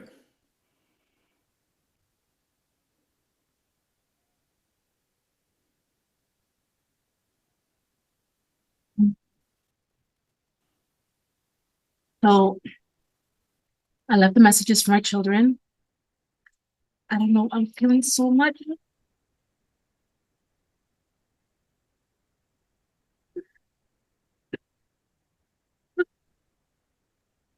Okay, take your time. It's the love. That's what it is. And that's all that matters. And I said to my husband, I'm like, okay, I'm gonna go back. We have a chance, because I know where I'm going. And I said, if you're over here, if you ask from over here, I'll ask from over there. And so he decided, yeah, we're gonna pray. And that's what I said. Like, I'll go over there. So you'll be here praying and I'll be over there. And he said, yeah, let's do that. And so I went over to the other side and I was standing just in the presence of God. And I knew I didn't have to say anything because I already know that I was being read. I already know that God knew everything already. So I didn't say anything. I just stood there knowing that I was being like, almost felt like I was being scanned.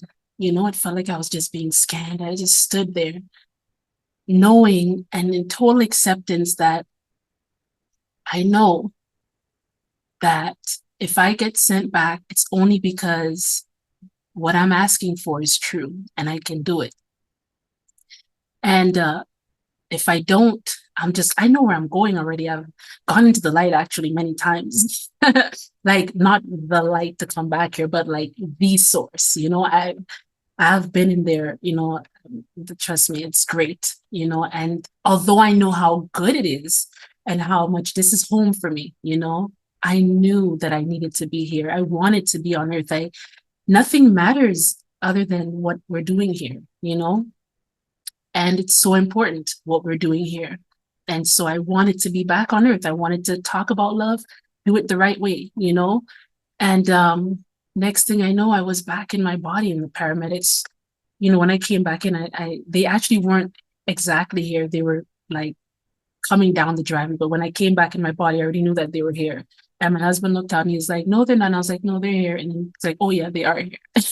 So we came in and everything. And then they brought me back to the hospital, and the doctor there was able to find out what the problem was because I was never examined. So she examined me and she figured out what the issue was. And then at that time, I'd already lost over 40% of my blood, and I had to be given all the stuff, whatever, like iron and IV stuff and all of that. And like the next 12, no, it was more than that. Like it took about 2 weeks.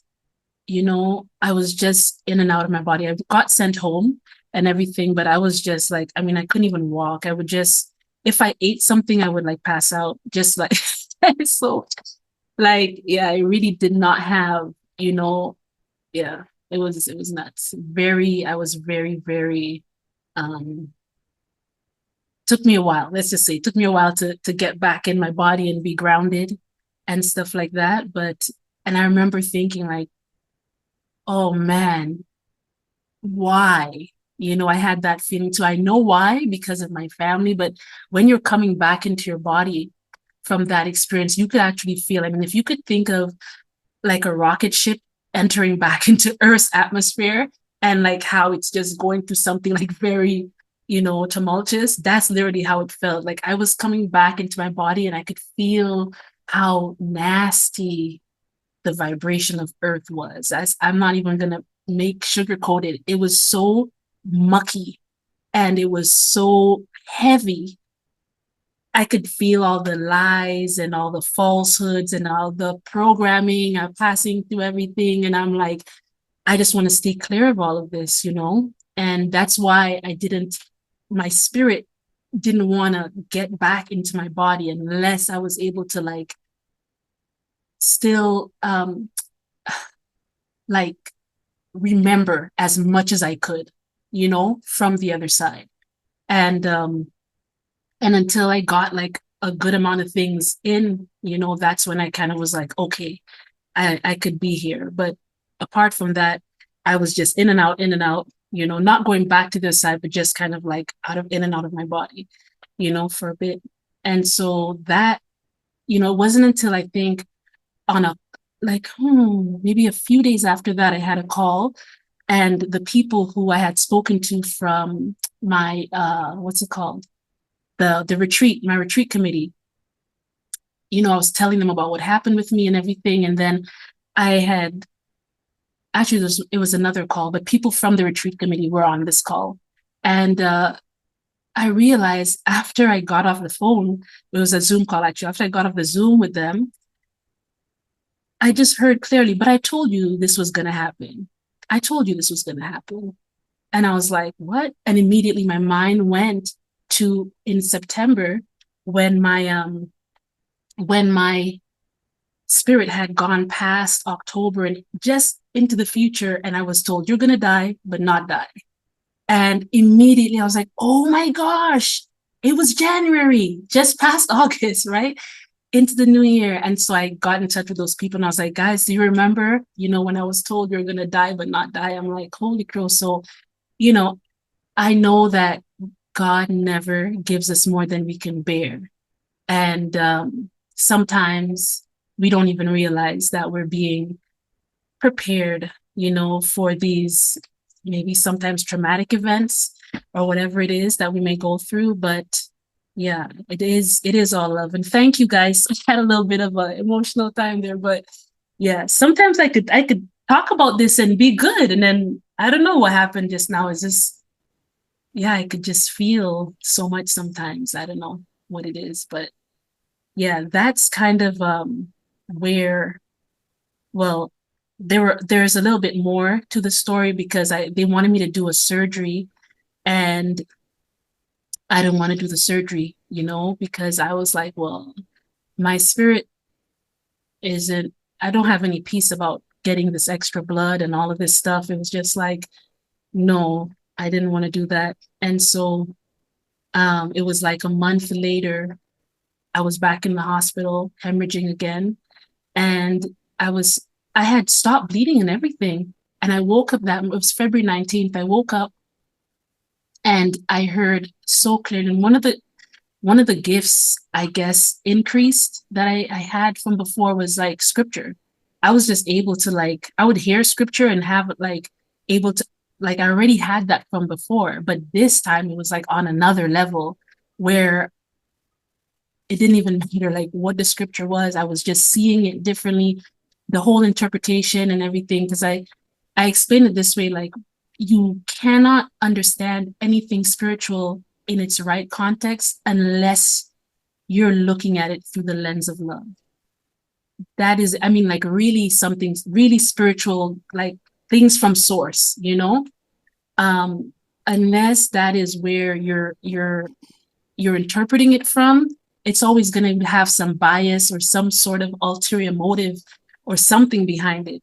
And I think because of that experience and being in love for so long, saturating in there, now when I would see the scriptures or whatever, it's totally different understanding, right? But back to February, I woke up February 19th. I woke up to this scripture. Well, it's from a scripture, but I heard a voice say, like the woman with the issue of blood, your faith will make you whole. And I said to my husband, I actually got two scriptures, but pertaining to this incident. So I said to my husband, I just heard like the woman with the issue of blood, your faith will make you whole. And he's like, okay, well, let's look that up to see what else is around that. And I was like, well, let me go to the washroom first. I went to the washroom and the bleeding was all back. There was nothing until I sat down. Then it was I said, what is going on? And I called him in and then he was like, what is happening, right? And he said, if this continues, I'm calling the ambulance. I don't want to go back to the hospital. I don't want to do this again. And I'm thinking, God, a month has passed, no bleeding. Why is this happening? And what do I need to do with my faith? What am I getting wrong? And I was really okay, you need to talk to me about faith all over again, because I do not want to go back to this hospital. I don't want to go through this thing again. And I was just kind of wanting to know how am I getting faith wrong here? But that was something else that I had to go through, where, it was the bleeding was going exactly like how it was in the first experience. So my husband was like, nope, ambulance. So I was back in the ambulance being rushed to emergency. They were gave me some stuff to stop the bleeding. I had to go through ultrasounds again.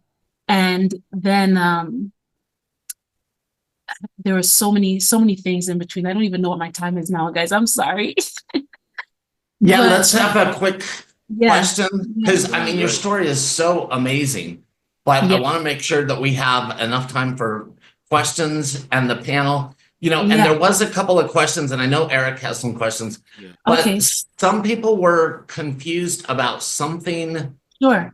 in the beginning where you said something about our thoughts, something about thinking about something makes it not count. Do you remember saying that? Okay. Yeah, that was in Do my you life. remember? Yep. Yeah, there was two people that were wondering a little bit more about that. Okay. Can you read the question? Do you know the question exactly? Well, what they said is, I don't understand what you mean by things don't count. Okay. And then somebody else said, why does thinking about it make it not count? So, Okay. do you No. remember? Okay. Yep, I do remember. Okay. So what happened was that in that part in my life review, it's the fact that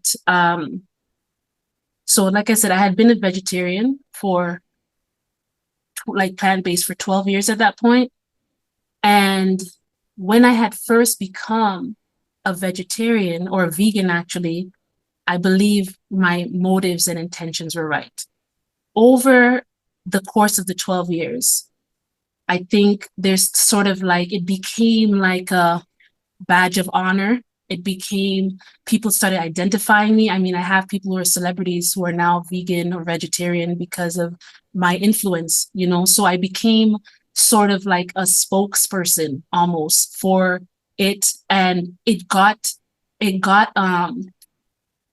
dirty. It didn't stay pure. The initial desire why I wanted to do it, it didn't stay pure for long at all. In fact, from the moment I had the thought of I don't want animals to suffer.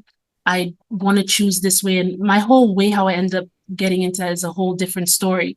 But there came a time where it was like the love, like where if I would go to dinner and someone was eating meat, I would have a feeling within myself of like, they need to do better. They need to change. This is not, it's like there was something in, it wasn't love. It wasn't love. I was there was a judgment. There was a judgment, exactly. And it was like, so I had this motive of converting people to be plant-based, but it wasn't it wasn't right. It wasn't right. And I didn't realize it wasn't right at the time because I was just thinking, yeah, less animals and whatever the case is. And I love animals. But the thing about it is in that place where I was, remember I told you, like, you're just standing in truth. So that place where I was, it was very obvious to me that like life is life. Animals, plants, people, anything that exists that is living, it's the same life that is running through everything. And the only thing that is different is that we have, or we may experience different levels of consciousness. I don't even like the words level because level gives you an idea of higher or lower, but it's not that. It's just different consciousnesses because of the bodies that we may inhabit, or, whatever the case may be. So on the other side, it's very clear that when you kill an animal, you're taking the life. When you eat a plant, it's the life. It's the life that we are seeking from these things. We're not trying to get their consciousness. We're trying to get life from them. So I had a hierarchy within myself saying, because I'm not taking the life of an animal that has a consciousness like this, I'm better than a person who's taking the life of a plant that doesn't have that level of consciousness. It was there, it was in me. And that's not true, right? That's not true. Life is life. And sometimes when you have that feeling of the hierarchy within you, then now you start judging which life is worth it. Then what happens with a Black life, a white life, a life of someone who's poor, a life of someone who's rich? You may start developing things within yourself. Well, this guy's rich. Let's help the poor person. You get what I'm saying? Like, this way is just, it leads. It's like a gateway. Like they say, gateway drugs. It's like a gateway thing. Like you started off thinking it's innocent, and then before you know it, you are just polluted, And it became like a religion. It became like I just would go to certain restaurants, not even knowing like okay, well, how are you producing this, or how are you producing that, or how are you treating your workers? You know what I mean? It's like, oh, you're plant-based, check mark. That's all somebody needed. Just say they're vegan, say they're vegetarian, and it was like a pass for being a good person. Hell no. That's like absolutely, it doesn't work like that at all.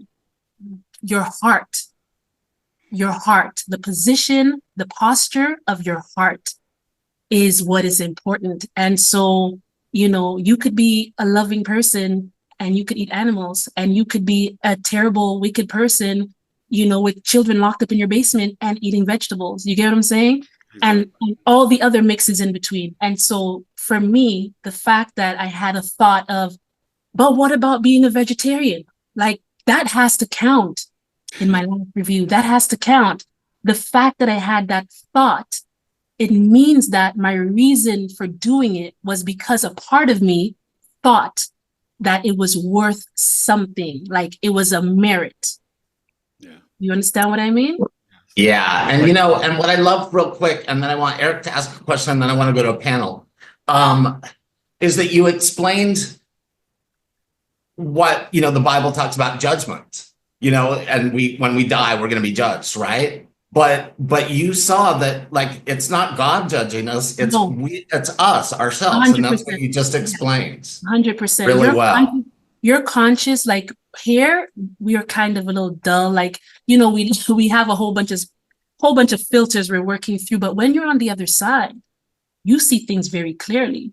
There is no, like, your higher self is so in your face, like your own consciousness is so clear that, the most person out here who's doing the most wicked stuff, when they're on the other side, hey, like their actual self is really pure, like really knows what's right. Everyone is going to be judged by their own consciousness. It's their own, that God within is going to be the judge. It's not a God outside of you. It's that small, still voice that be trying to help you along the way that you deny. That's what you're going to hear. It's no longer, small and still. You know what I mean? It's very clear, and there is no arguing with it because it's your voice and that is true. Thank you so much. Eric, do you have a quick question for her? Such a beautiful story. And I just thank you for sharing your heart, your vulnerability, your experience. What I found fascinating was the connection to your grandfather. And then it made me think about you having your 5 kids. And I'm very sorry for your loss of the potential 6th child. My wife and I have been through that, so I really understand, and the hemorrhaging, and I experienced all that. But I want to find out, I guess it's kind of like 2 kind of quick questions in one. One, how were your kids dealing with the kind of going back and forth and then coming home and then the blood and then going back to the hospital and this whole experience? Yeah. And did they get to listen to the messages that you recorded? And then also, do your children have some of the gifts that you and your grandfather have? Oh, yeah. Yes. So this is the last one you said, so I'll say yes to it. Yeah, my children do. It's funny. It seems to be something where it's like, because I was the first grandchild, and it seems maybe it's a firstborn thing, but you actually got to say hi to him before the first guy you said hi to. He has most of them. And then all of the children have like 1 or 2, Yeah, but the first one, so I see something kind of happening like with my grandfather and his children. It's like all of them have, and it's very funny because all of them have some of his gifts, and my grandmother also too. My grandmother was, what they'd call her fortune teller or whatever. She was, those type of things back then. But my grandparents, their first child, she passed away when she was 2. So we don't know, right? Like, would she have been, like that or whatever? But all of his children, all of them, boys and girls, they all have something. And then I ended up with all of it. And then my older son, he is like that. And then all my children have, something, like a few of them, but not as much as like my first son does. yeah, so I don't know if that's a thing, but I've heard from other people that it is a thing. So Oh yeah, definitely. Yeah. I've heard that, yeah. And so how my children, oh my God. So I was like, because my whole family, right, is plant-based, except my husband, right? And so it was like when I came back and I had to go through this thing because the doctors were telling me like, you need to take heme iron or you're dead, girl. Like, and because I didn't do the surgery, they're like, if this happens to you again, you don't have enough blood in your body to survive this. Did they So give you a transfusion? no, no, I didn't. They wanted to. I denied the transfusion, right? Yeah. And so they were basically like, you need to do what. So I was like, I need to get some meat then, right? I was just like, because at this point I already knew that it wasn't it wasn't going to count for anything. So I know that. I already knew that. So I was like, girl, you better live, stop this foolishness and survive. So I was like, okay, that was very clear to me. And so another thing I realized, actually, I'm just going to say this very quickly, is that when I did actually get meat on my plate for the first time in 12 years, I prayed and I had such a reverence. Yeah. And then it came to me, you see the hypocrisy? You stop praying over your vegetables. It was so clear. Wow. I was like, why did I? And I'm like, the gratitude should be for any meal. Exactly. Yes. It's like not just saying, oh, thanks, I'm having this. It's like, no, this is life. Yeah. So I was just so sensitive to life and everything, and it's just like, that's how it is. But my children, one of my children said to me, the 10-year-old, he said, I have 4 boys and 1 girl, right? The girl's in the middle. He says, because they know how much I wouldn't want to, kill an animal and stuff. So, and I live on a farm and I have animals. We haven't eaten any of our animals. We have like chickens and all. I haven't never eaten any of them. But he says, Mom, I don't mind making the meal for you if it's going to help you to live. Oh. And that was the moment when I knew that whatever thing that I had gotten infected with, it didn't get to my children. Yeah. You know what I mean? And I was like, yes, because I was so concerned. Like, have I, you know what I mean, poisoned them? And right. When he said that, I was like, okay, but the boys are all still vegetarian and my girl isn't. We find like it actually has been helping with like menstrual issues and stuff. So there's a lot in there. I think that's important, for women to just do what's right for your body, do what's right for you, be okay with where you're at and work with it. You know what I mean? Did they listen to the messages though? And how children dealing with the back and forth? Yeah. I actually, it took me a while. I didn't want to hear back. I sounded it's so sad.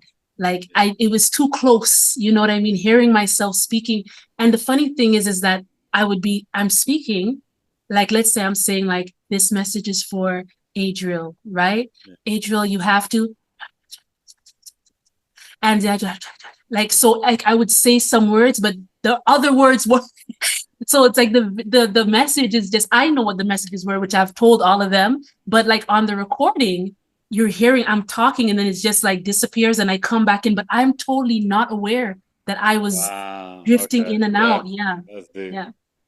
Okay. I want to bring on Khaliah and Chris because Chris is going to have to leave. Yeah. But it's interesting that you said that. I forgot I was vegetarian before my NDE as well. And I gave myself anemia too. Like when oh, wow. And so the same thing, I had to start eating meat and it was hard. It was hard. Yeah. I'd been without it for like 2 years. Oh. But I want to also just quickly introduce Loretta Taylor, who she was our co-host last year and she's a great friend. And she is always so helpful. Yeah, and also I'll stick a link to Loretta's YouTube. She does a great podcast, and NDE stories really saved her. Do you want to say hello real quick, Loretta? I'm gonna make this quick, y'all. I do want to say I've been over here shouting from your experiences. Like I can barely sit in my seat. This was amazing, y'all. But I'm gonna be quick. This is the 3rd year that Sean has done this. And every year it gets exceptionally better. And this by far has been the best, y'all. The fact, I'm getting chills. The fact that we have every single speaker has talked about suicidal ideation. Number one, what you're doing in this moment is you're normalizing that conversation, right? People will feel more comfortable coming forward and being honest about that. And I wanted to say that, Sean looks for Black and brown voices from experiencers all throughout the year. Sean, Eric, myself, it's not just a once a year. People may look at it and think it's corny. This is not a once a year thing. He is constantly looking for, for our experiences. So shout out to everyone who is on this. Real quick, Chris Batts' book, Boom, is excellent, y'all. I have teens, whoever may have teens, preteens, adults.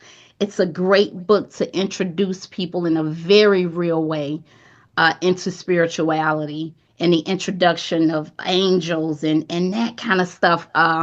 It's a great book. Khaliah, you talking about your mediumship abilities. Yandea, I hope I'm saying that right. Yandea. It's close. Yandea, Yandea, girl, you done gave me chills the whole time you spoke. Okay, you talked about so much stuff, and we are love.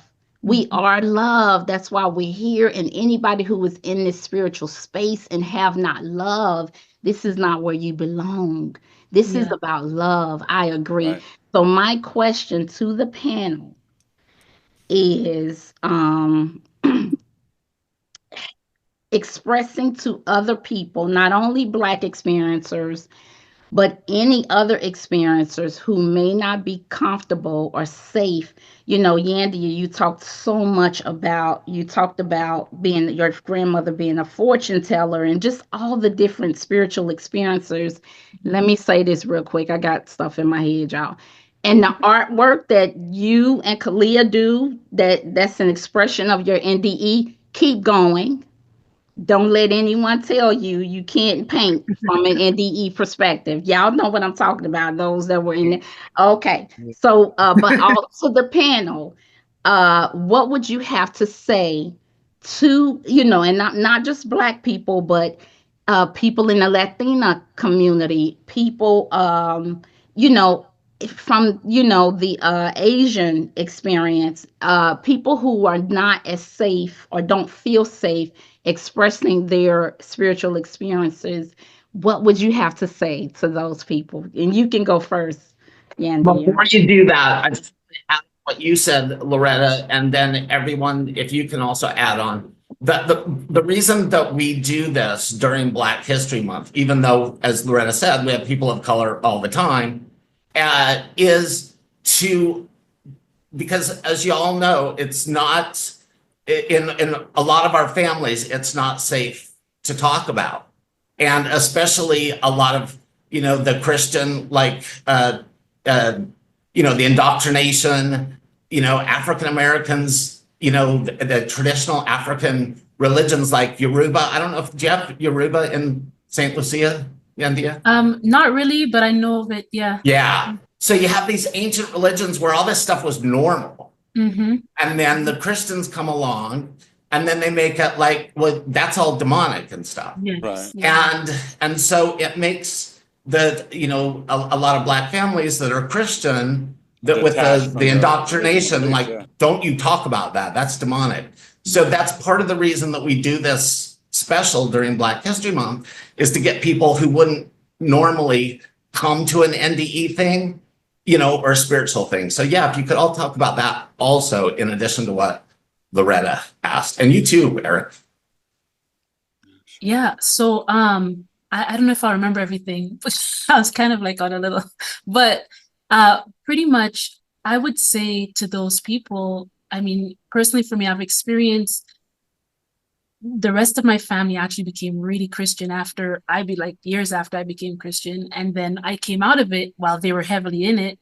And so I've already been catching flack, right, for for leaving, and just doing like working with chakras, doing all this energy. We're going back to what Grandpa did, because my grandfather, he's indigenous, right? So it's like going back to what he did at Kalinago, which is a tribe in the Caribbean.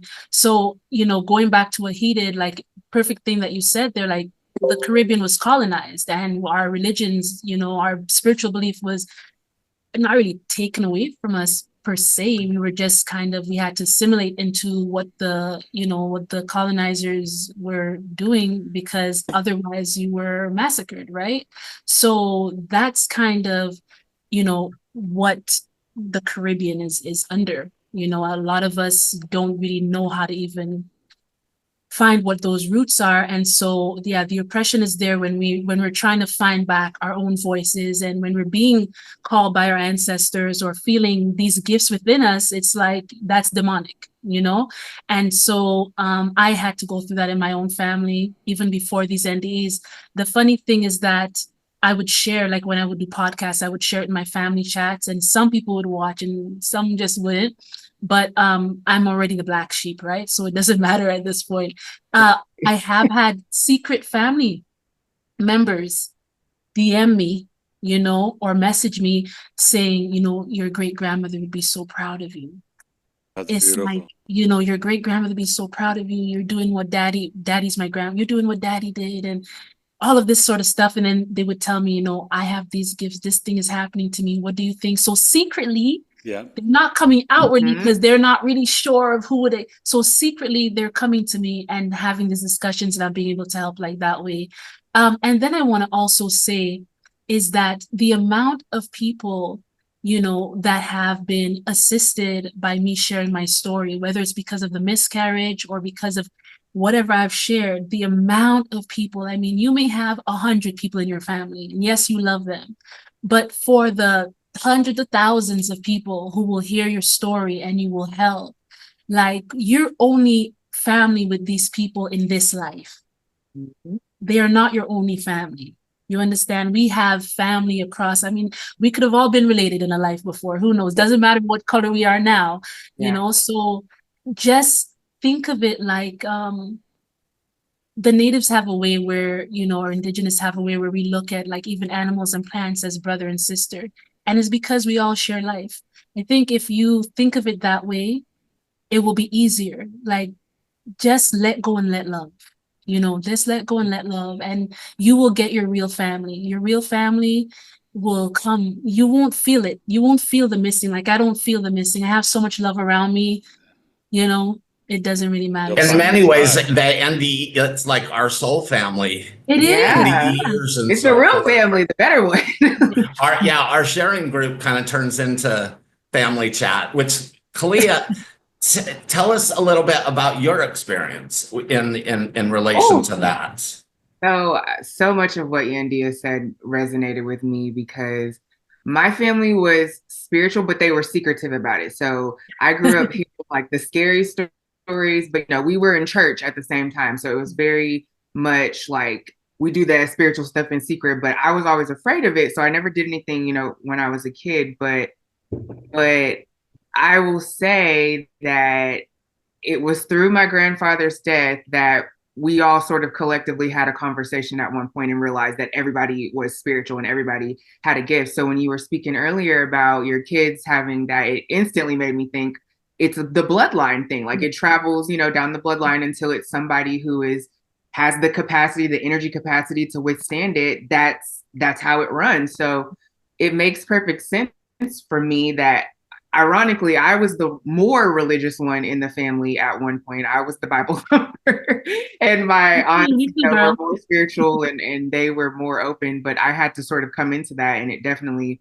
broke open after my experience. But the thing that I think I want to tell people is that exactly what Sean said, you'll find your real family, like you'll find your people. And when you're operating in that space of authenticity and love and acceptance of who you are and what your truth is, you're going to naturally gravitate towards people, and people are going to naturally gravitate towards you. But I'm the whole black sheep of the family. Like I don't talk to none of them. So that was hard because I never thought I would ever do that, but it happened so organically and naturally. It wasn't anything forced. It wasn't a big blow up thing. It was just, we sort of vibed off. And for me, like, I really want people to know that it's okay to be different and it's okay to love yourself in a space where people aren't truly loving you. Because when someone truly loves you, it's about acceptance and compassion and all of that. So if your family is making it difficult for you to live in your truth, and that's not love. So it's okay for you to choose to love yourself more and say, I want to be around the love that's like this. I want to accept this kind of love. And so it doesn't have to be a knockdown, drag out argument type thing. That's what it wasn't that for me. It was just a choice that I made. Like, I want to be in the safest spiritual space that I can be in. And that means getting away from people that harm you. And unfortunately, that's a lot of people's story when it comes to their family, but especially the religious aspect of it. I had one side of the family that was more religious than the other. So that I'm talking about two different sets of people, but ultimately I had to just accept that we're all on our own journey. We're all meant to come into understanding, and some people are meant never to ascend, and that's their journey. Yeah. So it comes with a level of understanding that when you see what someone has been through, you see their past, you see your place in that and what you're meant to do with all of that. You have to accept that some of your journey may not include them, and that's okay. And there's nothing wrong with it. You're not mean, you're not angry. It just means that you're choosing you. And ultimately, we are here to see us. You know, I love what someone said earlier about us being a reflection, like we are God, our internal source is God. And yes, I've totally said that in one of my other interviews, that we are God. And so the only thing we're standing up against is us. And when you're being judged, it's not, you know, the Christian way of being judged, but you're going to stand before yourself. And did I do the best thing that I could do for myself? Did I make the best choices that I could make in love for me? Did I give love to the world? So when I look back and ask myself about, you know, because people love to say, oh, well, that's your family, and, you know, and why would you, and that's a very relatives. Yeah, like you gotta stick by your family, even if they abuse you, if they beat you, you know, you're supposed to just forgive them. And that's the difference between forgiveness is an energy. It's not making an excuse for the person's behavior and saying what they did was okay. That's not forgiveness. So when I look back at it, I'm asking myself, you know, am I going to look back at this choice and see my intentions were pure? And that's the biggest, you know, indicator of whether it was a good or bad thing. And really, like, I loved when you were saying about the vegan, and you're like, you could be a whatever and you could eat plants all day, but that's so true, because the intention behind everything is what truly matters. So as long as I'm choosing this in love and not hate or, you know, shaming other people, then I'm okay with that. So it does take courage. But once I found the people and the connections that were truly meant for my journey, I didn't miss that hateful stuff. I wasn't really missing anything, because grief is the absence of love. So if there's no love, there's really nothing to grieve. So people often ask me, you know, what are you going to do when your parents die, or blah, blah, blah. And like, well, as a human being, will I feel sad? Of course. But my everyday life is better living in peace and authentic energy versus being suppressed and enslaved to a concept of entitlement because they're family, you know? So I would just encourage people to trust the other side of the process, that if you're being called to step away, there's something that's going to catch you when you're on that other side. So, you know, Khaliah, it's so nice that you said that and reminded that, because, you know, a lot of people that, you know, we've grown up Christian and we think Jesus said, you know, how often do we forgive? 40 by 40 or whatever. But many of us confuse that with being a doormat. And that's that is not what they're asking us to do. Exactly. You can love them, but love them from afar. From a distance. So, yeah. Well, you know, I'm glad that you... Sean, let me say this, because I think what you guys are saying is so beautiful.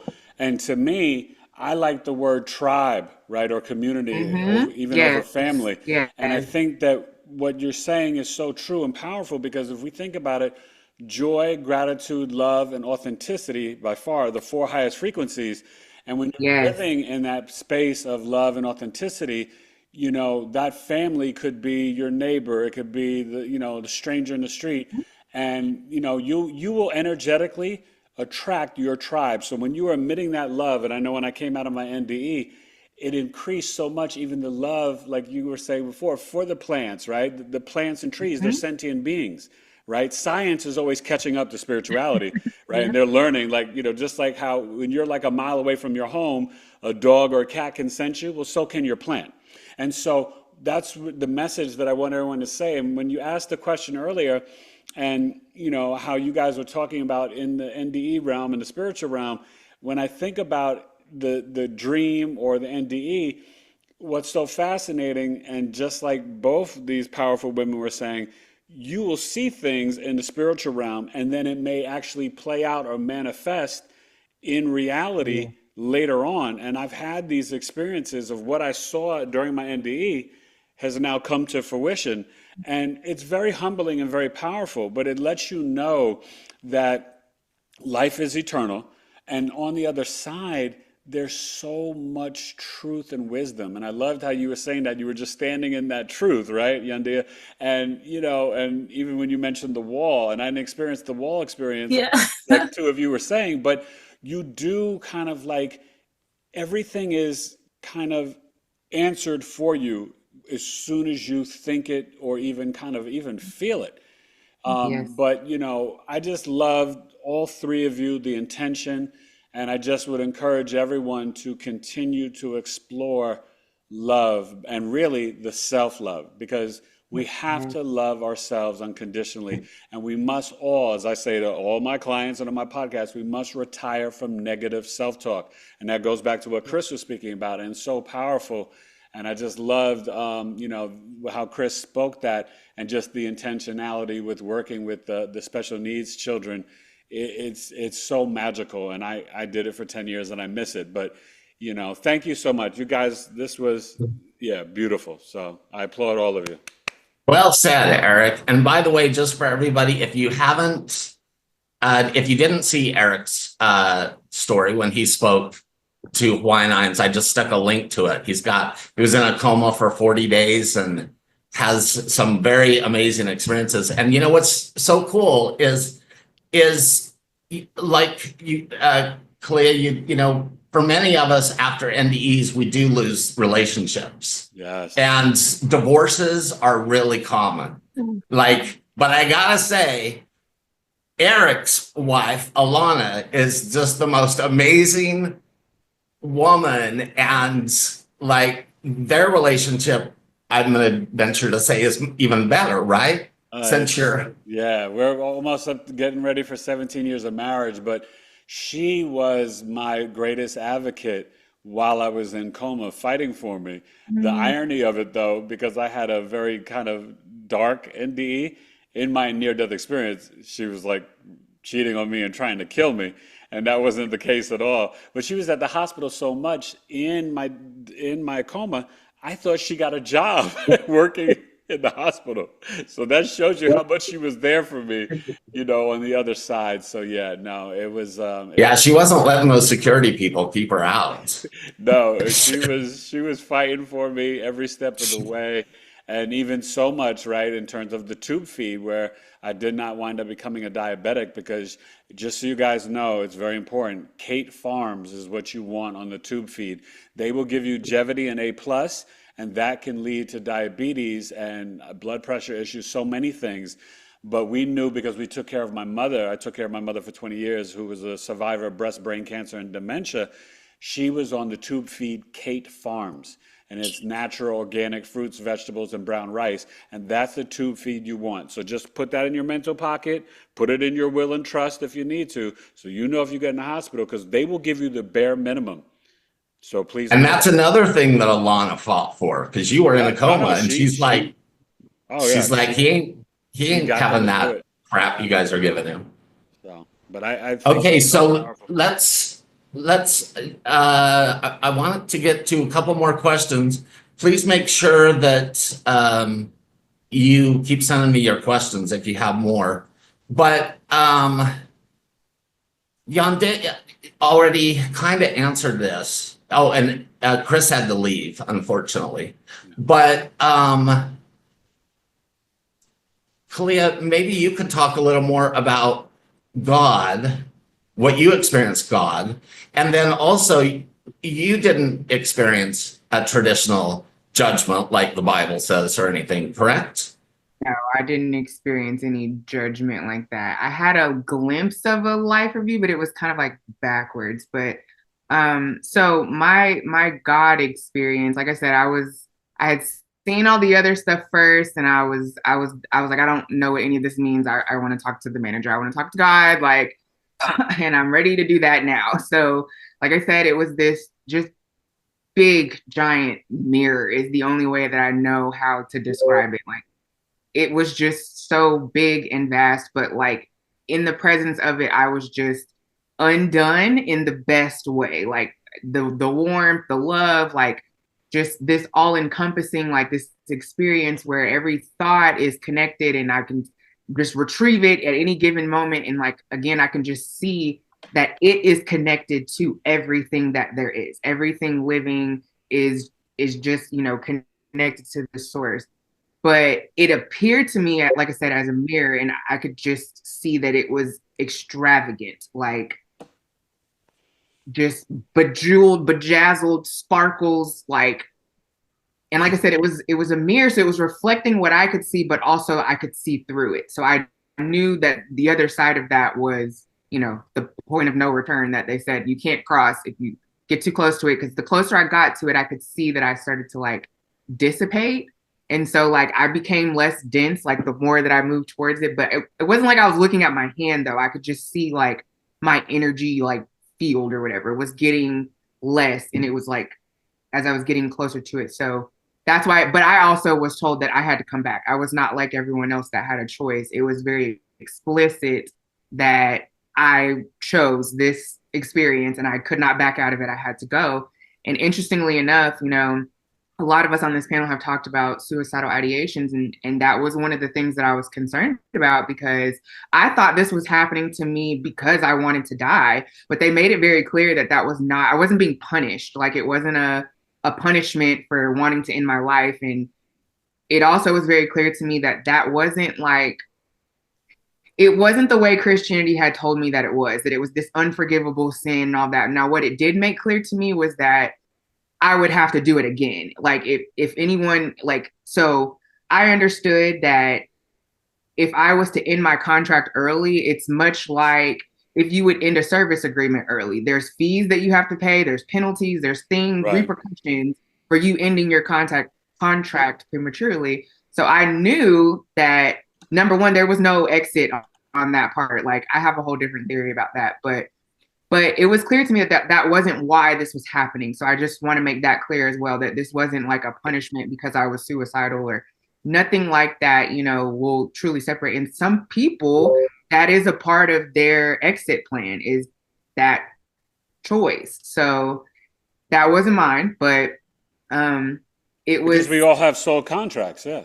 Right, yeah. And so it was showing me like, again, where I agreed to these things and like, you know, there was sort of this, not really, it's hard to call it a room, but it was kind of like, you know, this little room area where they're showing me where I agreed to these things. And it was like, okay, but, you know, and it's funny because people are like, were you arguing with God? Yes, because it wasn't that I couldn't like disagree with them, but it was this expression of my authenticity, my feelings. Like there's space for all of that, whether, you know, because again, that was in the level of understanding. So I wasn't being scolded for having these feelings or these experiences or whatever. It was pure understanding and no judgment. But the only like, you know, thing I had that looked like the life review that people talk about was when I tried to jump through to the other side and I wasn't supposed to, and it just sort of snatched me backwards. I could see like all the things that I had seen in that experience, plus the things that I had seen and done in my life, but it was like quick. It wasn't like a sit there and look at it and determine things, but it was more of a, hey, this is what you're going to see. And it was more like you need to recognize it when you see this again. So I later understood that that's what that judgment looks like, is looking at each part of your life, all of your decisions, and experiencing it much like what I saw my friend go through, but it was me. So that's kind of what that was in my experiences, was seeing that that's what happens when we have that judgment, even though I didn't have the moment because I was on conditions. They told me I couldn't stay. so yeah, that was my God experience. Thank you for saying that, because that is so important. You know, so many people assume other things about suicide. So I'm really glad that you guys mentioned that it, you know, it's not a punishment, and people that do commit suicide are not punished. They just may have to redo things, or like Eric said, it may be part of their plan. So that another question that is really important is this world that we're in is so full of separation, especially now. And everybody sees other people that don't think like them or look like them as the other, and many times an enemy and whatever.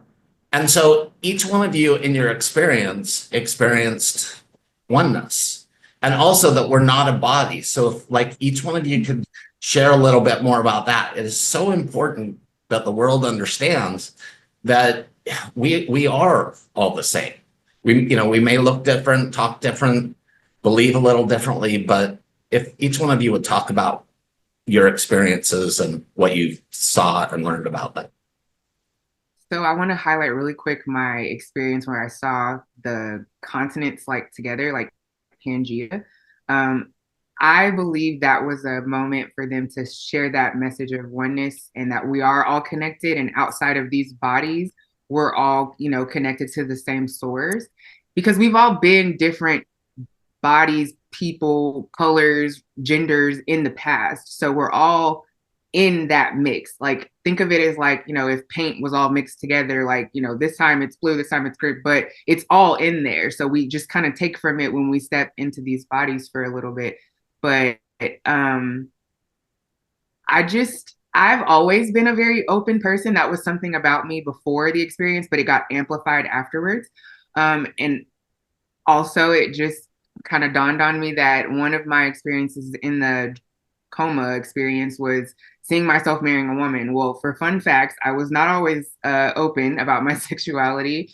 So at that point in my life, I was very straight, very, dating men, didn't allow myself to be in that experience at all. But that was one of the things that happened with me. I had the awakening of who I really am, what my soul is here to do, all the things. So I came into that love and acceptance of myself after the experience. But so to tie that into how it matters for all the people and different colors and genders, and again, it was all that, like, we are all the same little pocket of energy, a little sparkle. It just matters which journey you're on this time. So I'll start with that, and then I want to hear what you guys have to say. I think I would add to that, just maybe this analogy would help, but like when I was having that life review, like I think I mentioned, like even following this experience, like having even more and more revelations on the things that I've experienced in the NDE. And one of them was even just recently having an understanding about what I was actually seeing in my life review.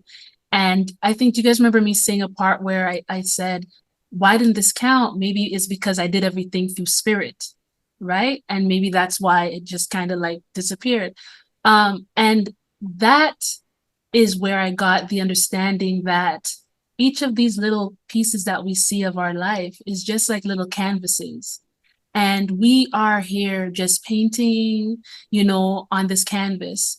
And I know that when we experience other people or we see people as different from ourselves, is because we chose to have an experience of being an individual. We chose this. We chose to be different.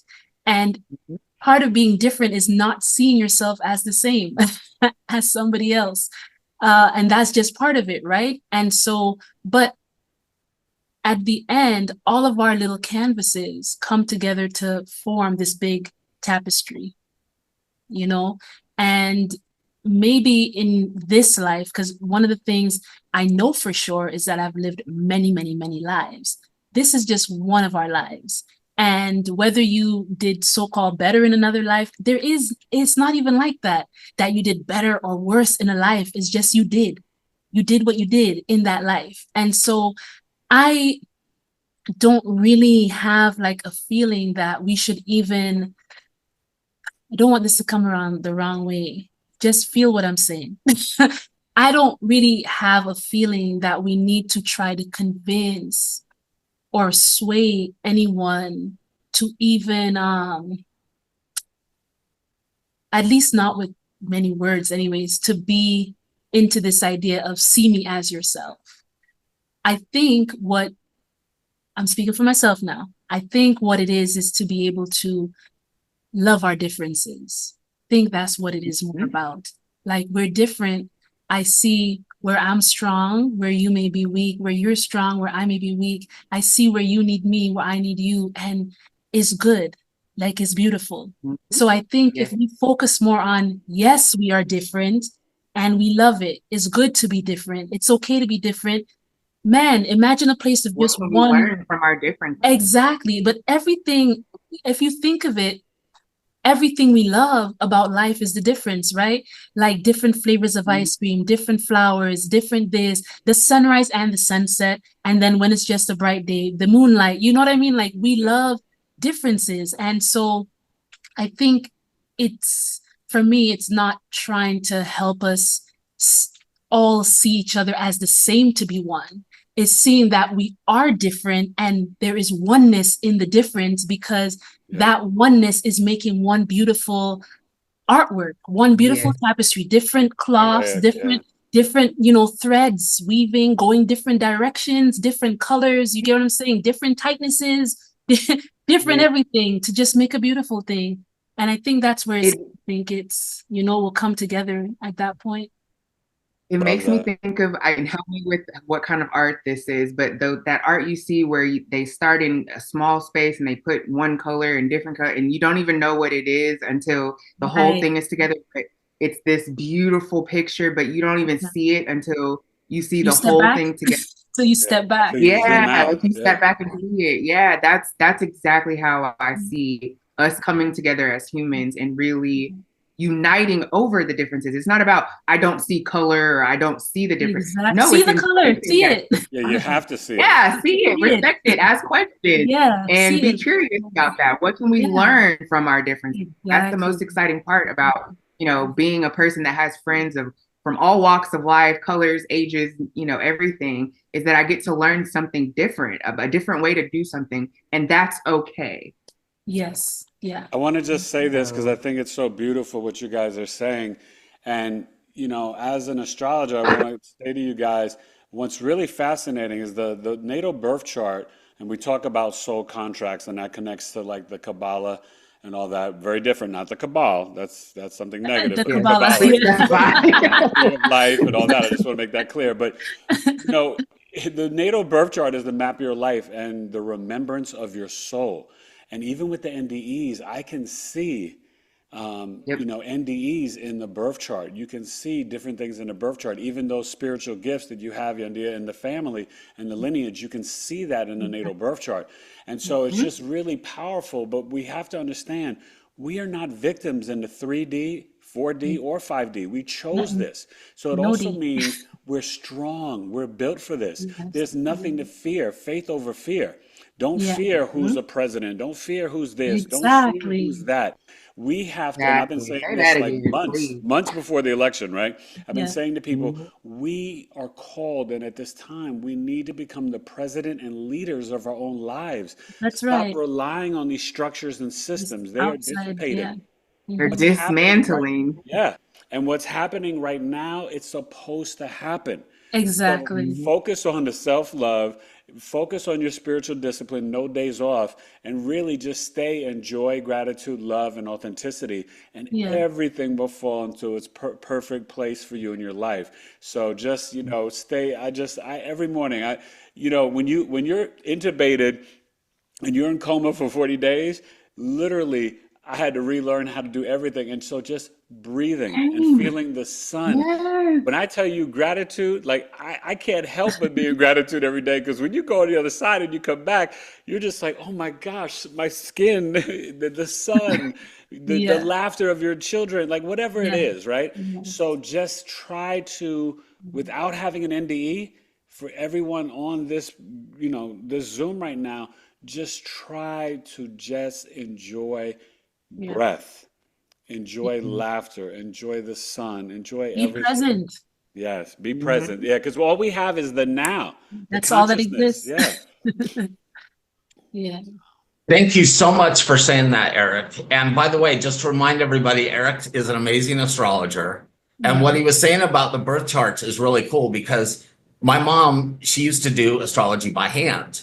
And she predicted when I was a kid that I was going to die or something was going to happen at 50. And sure enough, that's when I had my profound NDE. And then Eric was able to go back and to see it in the chart. And Yeah. Khaliah, didn't you see yours as well? The same thing. I wasn't into astrology before it happened, so I didn't get to know the preview. But afterwards, I was able to go back and look exactly at my chart. And I have my son is in the 8th house, and there was all kind of indicators that, okay, this was going to happen and that it would have something to do with fire and emotional stuff and mother. And like, it was just a whole picture. And I was like, It's incredible. it was here the whole time. So It's yeah, incredible, but then yeah. that gave me peace about knowing what was coming, and I didn't have this anxiety about dying. You know, a lot of people ask if we are scared of dying now, and it's like, I'm not. I don't know about you guys, but I'm not. So Well, because it's not astrology the is end, right? It's not the end. right. have It's just eternal like life, yeah. it's the beginning. Yeah, it's just a transition is really what it is, more than anything. Yeah. Mm-hmm.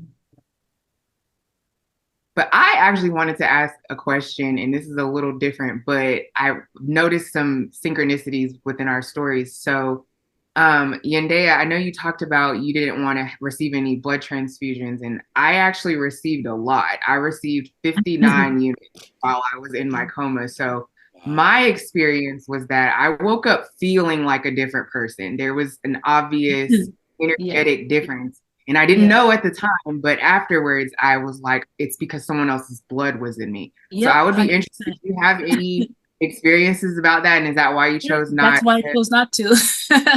Yeah, I knew it. I was like, oh, she knows. Because for me, remember my beginning is a little different. Like a big part of my journey is literally actually, without getting into anything too deep, but like being able to read my DNA and my bloodline. So I couldn't tamper with, I'm not going to say contaminate, that sounds weird, but I know what you mean. You know what I mean? I didn't Not want going to mix the blood. I'm not trying to mix the blood because Mhm. so I really have a very clear, I know how to do that for myself, right?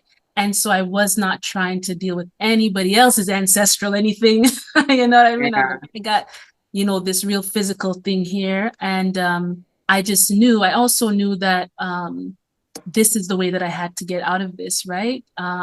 Like I said, having to turn back and eat meat again was a whole journey in itself, which I had to and chose to obviously experience to really know that what love actually is, like I have to be able to really know that. And so that's just been, my thing. But definitely, and I've met other people too who've said that they also did not receive blood because spirit was like, you're not going to be the same after this. And then other people have. So I think the key thing, guys, is not, there's a passage in the scripture that talks about, the letter killeth and the spirit gives life. The letter being the letters written down, right? The letters written down, the words. If you're just reading the words written down on any script, it's going to kill you because you're going to be trying to abide by them. But the spirit is what actually gives life. So I would say anybody listening to our stories, don't try to make rules out of the words that we're saying. It's not black and white. It's not. Exactly. Let the we're spirit, each on our own journey. Let the spirit lead you. That's where your life is. Your life is in the spirit and you are spirit. So your life is in you. So, And I'm glad that you said that because for me, I needed that blood. There was no way for me to say no. So it's not about receiving it. Life is in the blood, sis. I needed the blood. I took it another way. You needed the blood. You took it another way. It's just that I had to do that way to do it. My thing, you did yours that way. That's all it is. Exactly. And that's what I'm saying. This is the perfect example of how we can be understanding and accepting of differences. So it's not a right and wrong. It's not a black and white. It's she had her experience and that was what she needed to do to learn her lesson. This is what I had, and this is how I had to learn my lesson. And I thought about this afterwards, but I'm sure all those 59 different people were different races, different genders. There was no telling, but I understood it as this me connecting to everything. So not only is my DNA from all different continents, but then I had 59 different people whose love and care for a stranger saved my life. Exactly. So did they actually tell you the blood was from 59 different people? Yeah, so I actually went, I had a lot of things that I ended up going back and getting my medical records and everything. So I ended up looking and seeing that it was 59 different units, all the things. And they told me they had to replace my blood 6 different times because I had lost so much blood. So it's like my personal, little charity that I've always wanted to do a blood drive because, again, it's not about it being wrong or right, but there is a medical need for that. Without that, I would not be sitting here in front of you guys. So it was something that I learned through doing a blood drive and getting all the information together. So yeah, it was intense. I want to just add there that when I went in for my the next, I think it was like 2 or 3 days after, when I had to go back in to the hospital, they said, like, we're going to do surgery. And I was like, I don't want to do surgery. And then they said, well, if you don't do surgery, and this thing continues, whatever, and the whole death talk came up again, I said, because they wanted me to sign paperwork, right? So I said, if it comes to it, like if I'm flatlining or whatever, exactly, then then you can give me, right? So I do want to say that I did let them know, but thank God I never had to do the surgery or anything. I healed out of that. But there was a part of me was like, you may not know your ancestors anymore, but you have to be here, Yandea. That was a for sure thing. You got to stay on Earth. So whatever it would take is what I would do. You know what I mean? Yeah. No, I understand what you're saying. And understand.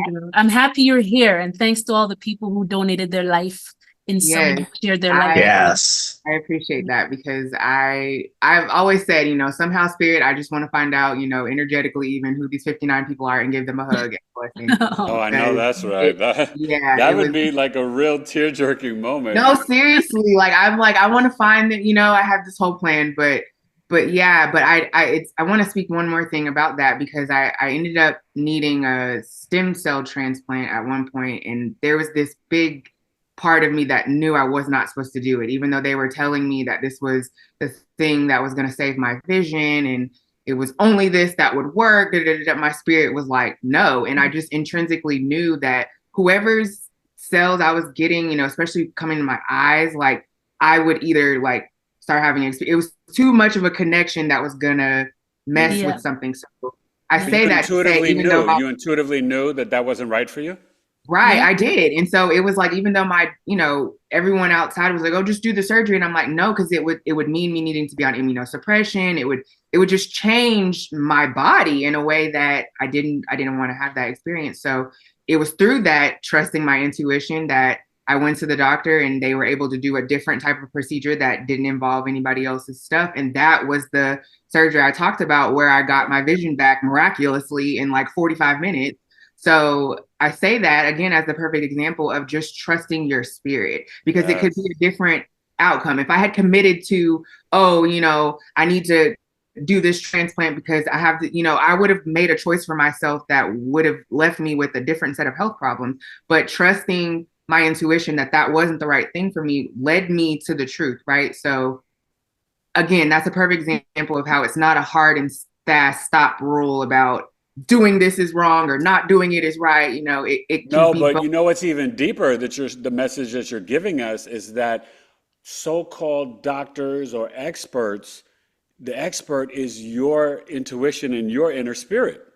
That's the expert for what your soul needed, right? So you listen to yourself and you wind up getting healed a different way. Sometimes we have to be patient and be still. Right? And the Bible says, be still. Right? So that's I got really that tattooed on my hand. Be still and know. That's right. I'm going to give you one more clue and then that's it for me, maybe. Your purpose was breaking what did you say? Breaking generational curses, yeah. Okay, so I want to say this because remember I told you I'm I'm in the blood work in myself, right? That's big for Scorpio moons, by the way. You now Oh, you now have this idea of a purpose of breaking generational curses, and you have the right to do that now because that blood is in you. You have I 59 know. plus your other all Yes. of generations within you that you now have actual spiritual authority to work Woo! with bloodlines. Girl, You I just know, got chills. Yes. you And I know, That's deep. it's all for a reason. it's You all know? for a reason. And I unpacked that because I kept, Spirit kept bringing me back to that Pangea thing. And I was like, what do you want me to know? Like, what am I supposed to know? And so earlier in our session, when I said, I think it was just to one person, but I said that, dang, I just lost my train of thought. But basically, what I'm trying to point out is that I felt like that was why I needed access. I needed Yep. the spiritual authority to be able to talk to each and every person. And not only am I, from Africa and Europe and Asia and indigenous culture just by my own blood, but now I have other people that, so it's like I just almost have like spiritual inheritance of generations of ancestors, basically. So I found that out. And then I found out, I was born in Tulsa, Oklahoma, and I didn't even know this when I lived there, but it's one of those center of the world portal places. And so when I found that out, I was like, oh my gosh, so this was my birthright. And when I looked it up in my birth chart, I was like, it's right there that I would be connected to everything and every source, basically, so that I could speak that. And it would be coming from a place of authenticity, of being and not just saying. So I love that you just confirmed that. That's amazing. You guys are so amazing. We're going to have to end this, but just for everyone that is here, the connection that you're seeing, what is really cool is Yandea and Khaliah have never really talked to other NDErs before until our sharing group. So all of you are welcome to come to our sharing group, which is the third Tuesday of every month. You don't have to be an NDEr. Just, everybody's had spiritual experiences, even if you're not sure. But this is the kind of energy that goes in our sharing group. And so please join us, anybody who hasn't come. And I just want to thank you guys and thank everybody who has stayed with us the whole time. Yes, thank you, everyone. That is amazing. And, thank you, Eric, so much. And you can go to biggieastrology.com to Eric's website, and it'll also take you to his YouTube channel. And on the Hawaiian Islands, you can watch his story. And Yandea, we put her link in the chat, and Khaliah's, but it'll also there'll be a replay, and their information will be on the replay as well. And so you'll all be able to find them.